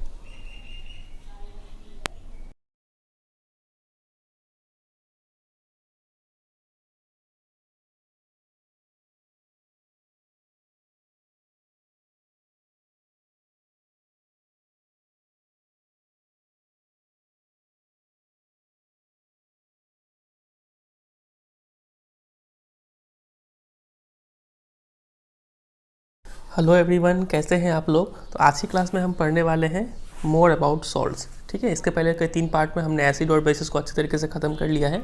आज हम आखिरी पार्ट पढ़ने वाले हैं सॉल्ट्स, और ये काफ़ी इंपॉर्टेंट है, ठीक है, आपके एग्जामिनेशन पॉइंट ऑफ व्यू से। चलिए, तो पिछली क्लास में हमने पढ़ा था कि फॉर्मेशन ऑफ सॉल्ट्स कैसे होता है। तो एक रिएक्शन था जिसको बोलते हैं न्यूट्रलाइजेशन रिएक्शन, जिसमें एसिड और बेस रिएक्ट करते हैं और सॉल्ट एंड वाटर फॉर्म करते हैं। तो वहाँ पर हमने देखा था कि सॉल्ट का फॉर्मेशन होता है एसिड और बेस से, ठीक है। चलिए, आज का पहला टॉपिक है फैमिली ऑफ सॉल्ट्स। तो सबसे पहले एक एक्टिविटी है, उसको करते हैं, पढ़ लेते हैं, फिर देखते हैं क्या है। लिखा हुआ है कि राइट द केमिकल फॉर्मूले of the salts given below. नीचे कुछ सॉल्ट्स का नाम है, उसका केमिकल फॉर्मूला लिखना है। तो मैंने पहले से ही लिख के रखा हुआ है यहाँ पे। पोटेशियम सल्फेट तो K2SO4, सोडियम सल्फेट तो Na2SO4, ऐसे करके मैंने सबका लिख लिया है, ठीक है। ये सब फॉर्मूला आपको याद होना चाहिए, तो ये आपको भी इसको नोट डाउन कर लेना है, ठीक है। चलिए आगे बढ़ते हैं।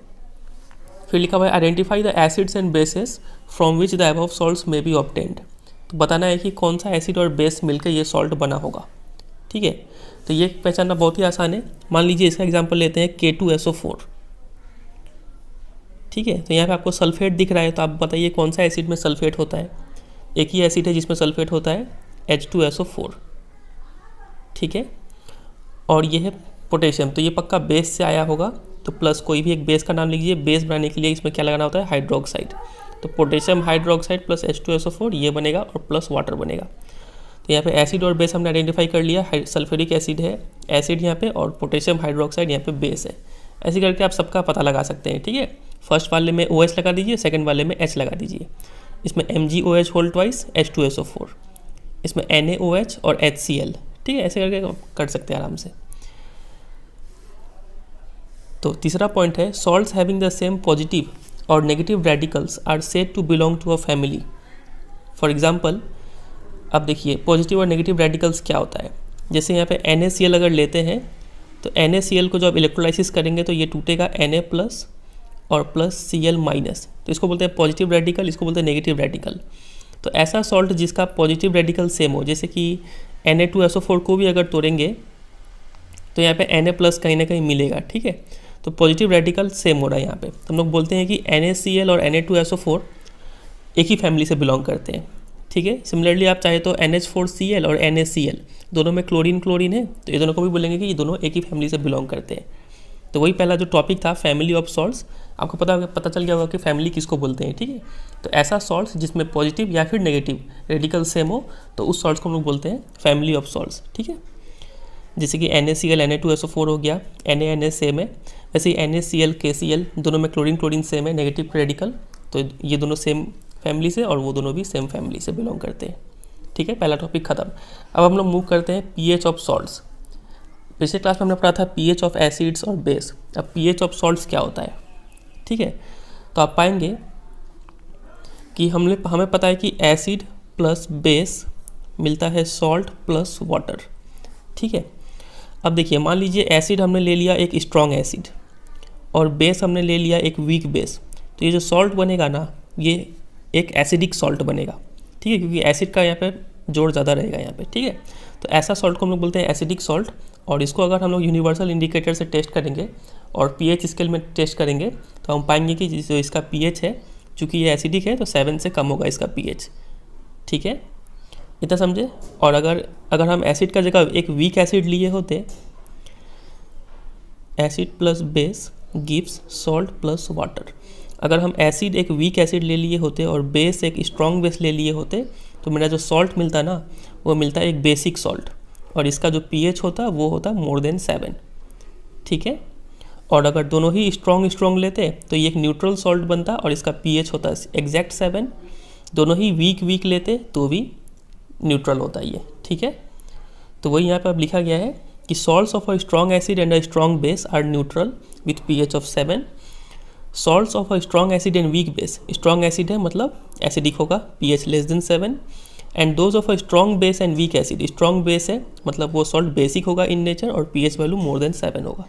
समझ में आइए ये स्ट्रॉन्ग एसिडिक सॉल्ट क्या होता है, बेसिक सॉल्ट क्या होता है, न्यूट्रल सॉल्ट क्या होता है, ठीक है। तो एक न्यूट्रल सॉल्ट का आपको एग्जांपल याद रखना है, ये सोडियम क्लोराइड जो हम लोग के घर में है, खाने में जो यूज़ होता है NaCl, ये एक न्यूट्रल सॉल्ट है क्योंकि HCl से ये बना हुआ है स्ट्रॉन्ग एसिड और NaOH स्ट्रॉन्ग बेस, तो एक न्यूट्रल सॉल्ट बनता है ये, ठीक है। चलिए आगे बढ़ते हैं। केमिकल्स फ्रॉम कॉमन सॉल्ट, तो हमने जो अभी भी देखा था ना NaCl, इसी को हम लोग कॉमन सॉल्ट बोलते हैं, ठीक है, याद कर लीजिएगा इसको। तो the salt formed by the combination of hydrochloric acid and sodium hydroxide solution is called sodium chloride, ठीक है। हमने अभी देखा HCl और NaOH मिलकर सोडियम क्लोराइड बनता है और ये एक न्यूट्रल सॉल्ट है, इसको यूज़ करते हैं फूड में, इतना हमें पता है, ठीक है। तो अब आगे बढ़ते हैं। Deposits of solid salt are also found in several parts of the world. तो सी वाटर में सॉल्ट तो होता ही है और कहीं कहीं ज़मीन के अंदर भी क्या होता है, सॉलिड सॉल्ट हमें मिलता है, ठीक है। तो these large crystals are often brown due to impurities, और ये जो सॉल्ट के जो टुकड़े मिलते हैं ये ब्राउन कलर के होते हैं क्योंकि उसमें गंदगी होता है बहुत सारा। इस टाइप के सॉल्ट को हम लोग बोलते हैं रॉक सॉल्ट, ठीक है। तो beds of rock salt were formed when seas of bygone ages dried up. तो ये सब सॉल्ट कब बना था, जब पहले के ज़माने में जब बहुत बड़े बड़े समुद्र होते थे वो सब जब सूख गए तो ये सब सॉल्ट बच गया, ठीक है। तो rock salt is mined like coal, वैसे ही खोद के हम लोग जैसे कोयले को खोद के निकालते हैं वैसे ही रॉक सॉल्ट को भी हम लोग माइन करके निकालते हैं, ठीक है। तो ये सब है, बस ये सब उतना एग्जाम में तो आता नहीं है, नॉलेज के लिए ज़रूरी था बस। तो कॉमन सॉल्ट जो है मतलब NaCl है वो एक रॉ मटेरियल है फॉर केमिकल्स, बहुत सारा केमिकल्स बनता है कॉमन सॉल्ट से, वही आज हमें पढ़ना है, ठीक है, कि कौन सा केमिकल बनता है। द कॉमन सॉल्ट दस obtained is an important raw material for various materials of daily use, ठीक है। एक बहुत इंपॉर्टेंट रॉ मटेरियल है कॉमन सॉल्ट, इससे बहुत चीज़ बनता है, जैसे कि सोडियम हाइड्रोक्साइड हो गया, बेकिंग सोडा हो गया, वॉशिंग सोडा हो गया, bleaching powder and many more. अब हम लोग क्या करेंगे, एक एक करके सबको पढ़ेंगे, ठीक है। तो सबसे पहले स्टार्ट करते हैं सोडियम हाइड्रोक्साइड से। लिखा हुआ है when electricity is pass through an aqua solution of sodium chloride, जिसको बोलते हैं ब्राइन, ठीक है। अगर पानी में सोडियम क्लोराइड घोल दीजिए तो वो क्या कहलाता है, ब्राइन कहलाता है। तो जब उस पानी से इलेक्ट्रिसिटी पास करेंगे ना तो क्या होगा, ये decomposes to form sodium hydroxide. तो वो सोडियम क्लोराइड जो है पानी के साथ मिलकर क्या क्या बनाएगा, सोडियम हाइड्रोक्साइड बनाएगा, और वही एक प्रोडक्ट मिल गया हमें। The process is called क्लोर alkali process, बहुत इंपॉर्टेंट है ये। इस प्रोसेस को हम लोग बोलते हैं क्लोर अल्कली प्रोसेस, क्यों, क्योंकि जो प्रोडक्ट बना है वो एक क्लोरीन है, क्लोर फॉर क्लोरीन, एंड एक अल्कली है, NaOH क्या है, एक अल्कली। अल्कली क्या होता है, a base soluble in water, ठीक है। तो इसलिए इसको हम लोग बोलते हैं क्लोर अल्कली प्रोसेस। तो तीन प्रोडक्ट हमें मिल रहा है, सोडियम हाइड्रोक्साइड, क्लोरीन और हाइड्रोजन गैस। तो क्लोरीन गैस जो है वो एनोड पे हमें मिलेगा, हाइड्रोजन गैस कैथोड पे मिलेगा, और sodium hydroxide solution is form near the cathode. तो ये कैथोड है, कैथोड के पास में यहाँ से निकल जाएगा सोडियम हाइड्रोक्साइड, ठीक है। तीनों ही प्रोडक्ट का अलग अलग यूज़ है जो यहाँ पे दिया गया है। तो देखिए आप, सबसे पहले क्लोरीन का यूज़ देखते हैं। तो क्लोरीन का यूज़ होता है वाटर ट्रीटमेंट में, पानी साफ़ करने में, स्विमिंग पूल को साफ़ करने में, पॉलीविनाइल क्लोराइड PVC पाइप्स वगैरह बनाने में यूज़ होता है ये। डिसइंफेक्टेंट कुछ साफ़ करना हुआ तो वो यूज़ करेंगे, क्लोरोफ्लोरोकार्बन में यूज़ होता है, और पेस्टिसाइड बनाने में यूज़ होता है क्लोरीन का यूज़, ठीक है। सिमिलरली हाइड्रोजन का क्या यूज़ है, फ्यूल के रूप में यूज़ होता है, बहुत अच्छा फ्यूल है हाइड्रोजन, क्लीन फ्यूल है। मार्गराइन में यूज़ होता है, एक बटर लाइक सब्सटेंस होता है उसमें, वो बनाने में यूज़ होता है हाइड्रोजन। अमोनिया जो कि फर्टिलाइज़र है वो भी बनाने में यूज़ होता है हाइड्रोजन, ठीक है। अमोनिया का फॉर्मूला NH3। और जहाँ तक NaOH का बात है तो ये साबुन की तरह काम करता है। तो डिग्रीजिंग मेटल में ग्रीज हटाना हुआ तो उसके लिए यूज़ होगा। सोप्स एंड डिटर्जेंट बनाने में यूज़ होता है, पेपर मेकिंग में यूज़ होता है, और आर्टिफिशियल फाइबर बनाने में यूज़ होता है, ठीक है। तो इन तीनों का यूज़ आपको याद करना है, काफ़ी सारे क्वेश्चन बनते हैं एग्जाम में। तो हमने ये ख़त्म कर लिया सोडियम हाइड्रोक्साइड। अब आते हैं दूसरे प्रोडक्ट के ऊपर जो NaCl से बनता है। दूसरा प्रोडक्ट है ब्लीचिंग पाउडर। तो you have already come to know that chlorine is produce during the electrolysis of aqua sodium chloride, जिसको ब्राइन बोलते हैं। जब ब्राइन का इलेक्ट्रोलाइसिस करते हैं तो क्लोरीन हमें मिलता है, ठीक है, ऊपर हमने देखा। तो this chlorine gas is use for the manufacture of bleaching powder. तो इस क्लोरीन गैस से ही ब्लीचिंग पाउडर बनता है। Bleaching powder is produced by the action of chlorine on dry slaked lime, जिसको बोलते हैं CaOH whole twice, calcium hydroxide. तो ये सब जो भी हम लोग केमिकल पढ़ रहे हैं ना, जो भी प्रोडक्ट पढ़ रहे हैं, तो उसका प्रोसेस, बनने का प्रोसेस और यूज़, यही दो चीज़ आपको पढ़ना है, ठीक है। तो ये कैसे बना था और इसका यूज़ क्या क्या है वो हमने देखा। सिमिलरली ब्लीचिंग पाउडर कैसे बनता है, जब हम लोग क्या करते हैं, क्लोरीन को पास करते हैं ऑन ड्राई स्लेक्ट लाइम से, तो ब्लीचिंग पाउडर बनता है। तो ये इक्वेशन याद करना है और ये प्रोसेस याद करना है। Bleaching powder is represented as CaOCl2, बहुत इंपॉर्टेंट ये फॉर्मूला है। नहीं, कितना बार ये एग्जाम में पूछा गया ऐसा कोई ठीक नहीं है, ठीक है। इसका 1 मार्क्स के लिए फॉर्मूला पूछते हैं, तो ये फॉर्मूला याद करना है आपको और ये इक्वेशन याद करना है, ठीक है। कि कैल्शियम हाइड्रोक्साइड प्लस क्लोरीन करेंगे तो CaOCl2 प्लस H2 को बनता है। तो ब्लीचिंग पाउडर कैसे बनता है वो हमने देख लिया। अब ब्लीचिंग पाउडर का यूज़ क्या है, तो पहला यूज़ है for bleaching cotton and Lenin in the textile industry. Bleaching मतलब होता है कलर रिमूव करना।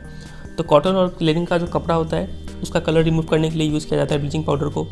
For bleaching wood pulp in paper factories, wood pulp लकड़ी के छोटे छोटे टुकड़े होते हैं जिससे पेपर बनता है, उनका भी कलर रिमूव करने के लिए ब्लीचिंग पाउडर यूज़ किया जाता है। For bleaching washed cloth in laundry, ठीक है, धोए हुए कपड़े का कलर अगर हटाना हुआ तो ये यूज़ कर लेते हैं। दूसरा यूज़ है as an oxidising agent in many chemical industries. Oxidising agent भी है ब्लीचिंग पाउडर। ऑक्सीडाइजिंग एजेंट क्या होता है हम लोग चैप्टर 1 में देख चुके हैं। फिर to bring drinking water, to make drinking water free from germs, और पानी साफ करने के लिए तो ब्लीचिंग पाउडर यूज़ होता ही है। तो ये 3 यूज़ हो गया ब्लीचिंग पाउडर का, ठीक है। चलिए अब हम लोग मूव ऑन करते हैं बेकिंग सोडा पे। इसको हम लोग बोलते हैं खाने का सोडा भी बोलते हैं, ठीक है। तो baking soda is commonly used in the kitchen for making tasty crispy pakoras etcetera. Kitchen में यूज़ होता है खाने का soda. Sometime it is added for faster cooking, ठीक है। The chemical name of the compound is sodium hydrogen carbonate. ये अब main बात आ गया जो आपको याद रखना है। केमिकल नेम है NaHCO3, सोडियम हाइड्रोजन कार्बोनेट, या फिर सोडियम हाइड्रोकार्बोनेट, या फिर सोडियम बाइकार्बोनेट भी बोलते हैं इसको, ठीक है। तो it is produced using sodium chloride as one of the raw material. तो सोडियम क्लोराइड लेंगे, पानी लेंगे, कार्बन डाइऑक्साइड और अमोनिया, ये 4 चीज़ मिलाएंगे तो अमोनियम क्लोराइड और प्लस सोडियम हाइड्रोजन कार्बोनेट, मतलब बेकिंग सोडा मिल जाएगा हमें, ठीक है। तो बेकिंग सोडा का कुछ प्रॉपर्टी का बात करें तो ये क्या है baking soda. It is a mild non corrosive basic salt, ये बेसिक सॉल्ट है। और अगर इसको हम लोग हीट करेंगे ना बेकिंग सोडा को, तो क्या मिलेगा, देखिए कार्बोनेट है तो एक कार्बन डाइऑक्साइड गैस जरूर मिलेगा और वाटर भी मिलेगा, और साथ साथ सोडियम कार्बोनेट मिलेगा, H हट जाएगा यहाँ से, ठीक है। तो बेकिंग सोडा का क्या क्या यूज़ है, बनता कैसे है, ये इक्वेशन आपको याद रखना है। हीट करने के बाद क्या क्या प्रोडक्ट मिलता है वो याद रखना है, और इसका यूज़ क्या क्या है। तो बेकिंग सोडा का यूज़ सबसे पहला है for making baking powder. Baking powder बनाने में यूज़ होता है। बेकिंग पाउडर क्या है, बेकिंग पाउडर मिक्सचर है of baking soda and a mild edible acid such as tartaric acid, जो कि इमली में पाया जाता है, ठीक है। तो ये दोनों का मिक्सचर को हम लोग बोलते हैं बेकिंग पाउडर, ठीक है ना। तो बेकिंग पाउडर बनाने में यूज़ होता है बेकिंग सोडा का कि when baking soda is heated और mixed in water the following reaction take place. तो ये रहा हमारा बेकिंग पाउडर और प्लस एसिड, वो टार्टरिक एसिड से आया हुआ है H+। आपको पता है कि एसिड में H+ देने का शक्ति होता है, तो वो दोनों मिलके carbon dioxide gas plus H2O plus sodium salt of acid, ठीक है। मतलब यहाँ पे अगर HCl होता तो NaCl हो जाता है यहाँ पे। तो ये जो कार्बन डाइऑक्साइड गैस का ना, यही सब मेन काम करता है।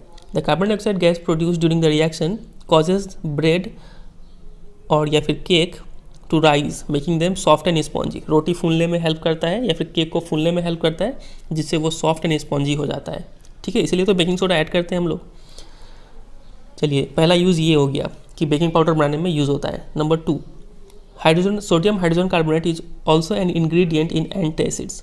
एंटासिड बनाने में भी हेल्प होता है, क्योंकि ये क्या है, बेकिंग सोडा क्या है, एक माइल्ड बेसिक सॉल्ट है। और एंटासिड में क्या होता है, हम लोग बेस का यूज़ करते हैं। जब पेट में एसिडिटी हो जाए तो हम लोग एंटासिड खा लेते हैं। एक और एंटासिड हमने पिछले क्लास में पढ़ा था, मिल्क ऑफ मैग्नीशिया, ठीक है, मैग्नीशियम हाइड्रोक्साइड। तो ये सब आपको याद रखना है। तो being alkaline it न्यूट्रलाइजेज excess acid in the stomach and provides relief. तो चूँकि ये अल्कलाइन है मतलब बेसिक है, तो हम लोग एसिडिटी से ये राहत पहुँचाता है, इसलिए ये एंटासिड में यूज़ होता है। तीसरा यूज़ है it is also use in the soda acid fire extinguisher, ठीक है। सोडा एसिड फायर एक्सटिंग्विशर में भी यूज़ होता है। तो 3 यूज़ आपको याद रखना है बेकिंग सोडा का। अब आता है वॉशिंग सोडा, इसको बोलते हैं धोने का सोडा, ठीक है। Another chemical that is can be obtain from sodium chloride is Na2CO3.10H2O, जिसको बोलते हैं washing soda. You have seen above that sodium carbonate can be obtained by heating baking soda. तो recrystallization of baking sodium carbonate gives washing soda. तो जब हम लोग heat करते हैं ना बेकिंग सोडा को तो हमें मिलता है सोडियम कार्बोनेट। अगर इसी सोडियम कार्बोनेट में पानी अगर डाल दे और उसको सुखा दे तो हम लोग बोलते हैं क्या कर दिए, वहाँ पे रिक्रिस्टलाइजेशन कर दिए और उस पानी उसमें जम जाता है। जैसे कि चीनी का जो एक एक दाना है उसको क्रिस्टल बोलते हैं ना, वैसे ही ये भी बन जाता है। तो Na2CO3.10H2O ये क्या है, वॉशिंग सोडा है। तो वॉशिंग सोडा का फॉर्मूला आपको ऐसे याद रखना है, ठीक है। अब इसका एक ट्रिक भी है याद करने का कि बेकिंग सोडा और वॉशिंग सोडा में बहुत जन कन्फ्यूज़ हो जाते हैं। तो इसको आप ऐसे याद कर सकते हैं कि बेकिंग सोडा का फॉर्मूला होता है NaHCO3 और इसका फॉर्मूला होता है वॉशिंग सोडा का Na2CO3.10H2O, ठीक है, .10H2O। तो कैसे याद रखेंगे, तो इसको हम क्या बोलते हैं, सोडियम बाइकार्बोनेट भी बोलते हैं। तो देखिए ये खाने का सोडा है, तो इसको याद ऐसे याद कीजिए कि मान लीजिए आपने किसी को खाना खिला दिया तो आपको जाने टाइम क्या बोलेगा, बाई बोलेगा, ठीक है ना। तो उससे उस बाई से आप ये याद कर लीजिए, ठीक है। सोडियम बाइकार्बोनेट खाने का सोडा होता है। और ये वॉशिंग सोडा है तो धोने वक्त क्या लगता है, पानी लगता है। तो यहाँ पे 10 बाल्टी पानी, ठीक है, 10H2O ऐसे याद कर सकते हैं कि धोने का सोडा का ये फॉर्मूला है, वॉशिंग सोडा का और बेकिंग सोडा का ये फॉर्मूला है, ठीक है, बाई वाला, ठीक है। चलिए आगे बढ़ते हैं। अब हम लगाते हैं uses of washing soda. Washing soda का यूज़ क्या है, तो सबसे पहला यूज़ है is use in glass, soap and paper industry में यूज़ होता है। Is use in the manufacture of sodium compound such as borax बनाने में यूज़ होता है जो एक डिसइंफेक्टेंट है। Number 3, sodium carbonate can be used as a cleaning agent for domestic purpose और it is use for removing permanent hardness of water का hardness remove करता है। हार्ड वाटर और सॉफ्ट वाटर क्या है, इसको हम लोग आगे के चैप्टर में डिस्कस करेंगे, ठीक है। फिलहाल के लिए आप इसको याद कर लीजिए। चलिए मूव करते हैं अगले टॉपिक में। ये जो क्रिस्टल्स होते हैं ना, are the crystals of salt really dry. तो ये जो हमने देखा था यहाँ पे, ये जो क्रिस्टल बना वॉशिंग सोडा का, तो ये सूखा होगा कि भीगा होगा, क्योंकि यहाँ पे पानी है तो सूखा होगा कि भीगा होगा। तो इसी सवाल का जवाब अब हमें मिलेगा। तो ये एक्टिविटी पढ़ेंगे हम लोग, यहाँ पे हमें जवाब मिलेगा, ठीक है। लिखा हुआ है कि heat a few crystals of copper sulphate in a dry boiling tube. Copper sulphate का कुछ क्रिस्टल ले लीजिए, उसको हीट कीजिए ड्राई बॉइलिंग ट्यूब में। कॉपर सल्फेट आप पिक्चर में देख पा रहे हैं वैसा होता है। व्हाट इज़ द कलर, तो कलर दिख रहा है ब्लू होता है। Do you notice water droplets on the boiling tube. तो जब हीट करेंगे ना तो यहाँ पे हमें वाटर ड्रॉपलेट्स देखने को मिलेगा। इसमें कहीं शीशा पे कहीं पर चिपक जाएगा पानी का बूंद। तो where have this come from, तो ये कहाँ से आया होगा, ज़रूर कॉपर सल्फेट से आया होगा, ठीक है। उसके बाद बोला गया है कि उसमें वापस हीट करने का बाद, तो हीट करने के बाद ना ये जो है ब्लू कलर से वाइट हो जाता है, पानी हटते ही ये वाइट हो जाता है। अब बोला गया है कि उसमें 2-3 ड्रॉप पानी का ऐड कर दीजिए, ठीक है। जैसे ही पानी डालेंगे तो वापस वो फिर से क्या हो जाएगा, ब्लू हो जाएगा, ठीक है। तो यहाँ पे पूरा लिखा गया है कि copper sulphate crystal which seem to be dry, पहले ड्राई दिख रहा था लेकिन उसमें क्या था, वाटर ऑफ क्रिस्टलाइजेशन था। When we heat the crystals this water is removed and the salt turns white. Copper sulphate एक सॉल्ट है और वो वाइट बन जाता है। अगर हम वापस उसमें पानी डालेंगे तो you will find that the blue colour reappears. तो अब हमें समझ में आ गया कि वाटर ऑफ क्रिस्टलाइजेशन होता क्या है। तो water of crystallisation is the fix number of water molecules. Water molecule का फिक्स नंबर होता है जो प्रेजेंट होता है in one formula unit of a salt, ठीक है। जैसे CuSO4.5H2O। तो कितना वाटर मॉलिक्यूल्स है, आप बोलेंगे 5, और ये एक फॉर्मूला यूनिट में, ठीक है। तो एक फॉर्मूला यूनिट ऑफ सॉल्ट में कितना वाटर ऑफ क्रिस्टलाइजेशन है, 5। कितना मॉलिक्यूल्स ऑफ वाटर है, 5। तो यहाँ पे बोलेंगे कि इस सॉल्ट में वाटर ऑफ क्रिस्टलाइजेशन कितना है, 5 है, ठीक है। तो इसका डेफिनेशन आपको याद रखना है। तो इसमें 5 वाटर ऑफ क्रिस्टलाइजेशन है। वैसे ही Na2CO3, इसमें कितना वाटर ऑफ क्रिस्टलाइजेशन है, इसमें है 10 वाटर ऑफ क्रिस्टलाइजेशन है, ठीक है। इसको हम लोग वॉशिंग सोडा बोलते हैं। 10 बाल्टी पानी से याद कर लीजिएगा। फिर और एक सॉल्ट है जिसको बोलते हैं जिप्सम। तो जिप्सम का फॉर्मूला ये होता है CaSO4.2H2O। इसमें वाटर ऑफ क्रिस्टलाइजेशन कितना है, 2 है, ठीक है। अब इस जिप्सम को अगर हीट करेंगे ना तो एक अच्छा सा कंपाउंड बनता है जिसको बोलते हैं plaster of Paris. On heating gypsum at 373 kelvin, मतलब अप्रॉक्स 100 डिग्री सेल्सियस, उस पर अगर हीट करेंगे तो वो क्या करेगा, वाटर मॉलिक्यूल लूज कर देगा and becomes calcium sulphates hemihydrate. Hemi का मतलब आपको पता होगा हाफ ना, हेमिस्फीयर से आप याद किए होंगे हाफ। तो कैल्शियम सल्फेट .12H2O। तो यही चीज़ का फॉर्मूला है plaster of Paris, POP, pop, ठीक है। तो फॉर्मूला आपको याद रखना है।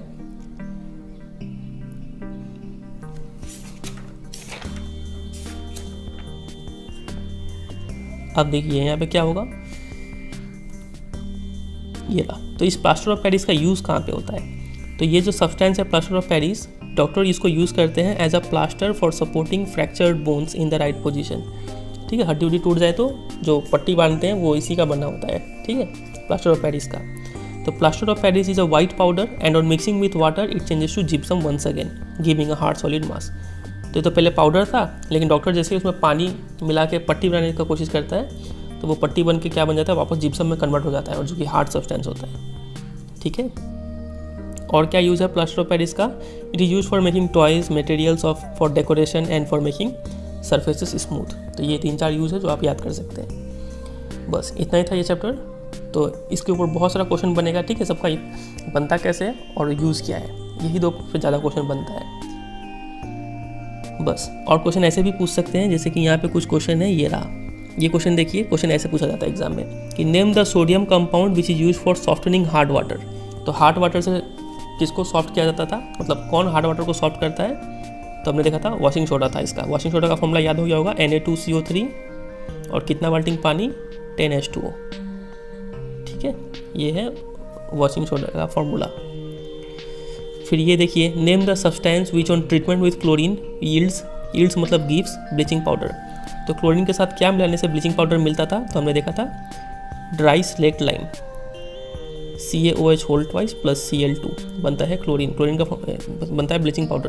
ब्लीचिंग पाउडर का फॉर्मूला क्या था, CaOCl2। ठीक है, तो ये आपको याद होना चाहिए, और प्लस वाटर भी बनता है। तो इसी तरीके से क्वेश्चन पूछे जाएंगे आपके एग्जाम में। बस इसी के साथ चैप्टर एंड होता है। ये सब क्वेश्चन आप खुद से ट्राई कीजिए, और एक्सरसाइज का क्वेश्चन भी ट्राई कीजिए, और कोई भी डाउट हो तो कमेंट सेक्शन में बेझिझक पूछिए। ठीक है, उम्मीद करते हैं आपको आज का वीडियो समझ में आया होगा। वीडियो अच्छा लगा तो वीडियो को जरूर लाइक कर दीजिए, और दोस्तों के साथ जरूर शेयर कीजिए, और चैनल पर नहीं हो तो चैनल को सब्सक्राइब भी कर लीजिए। ठीक है, चलिए मिलते हैं बहुत जल्द चैप्टर नंबर 3 के साथ। तब तक के लिए goodbye and take care.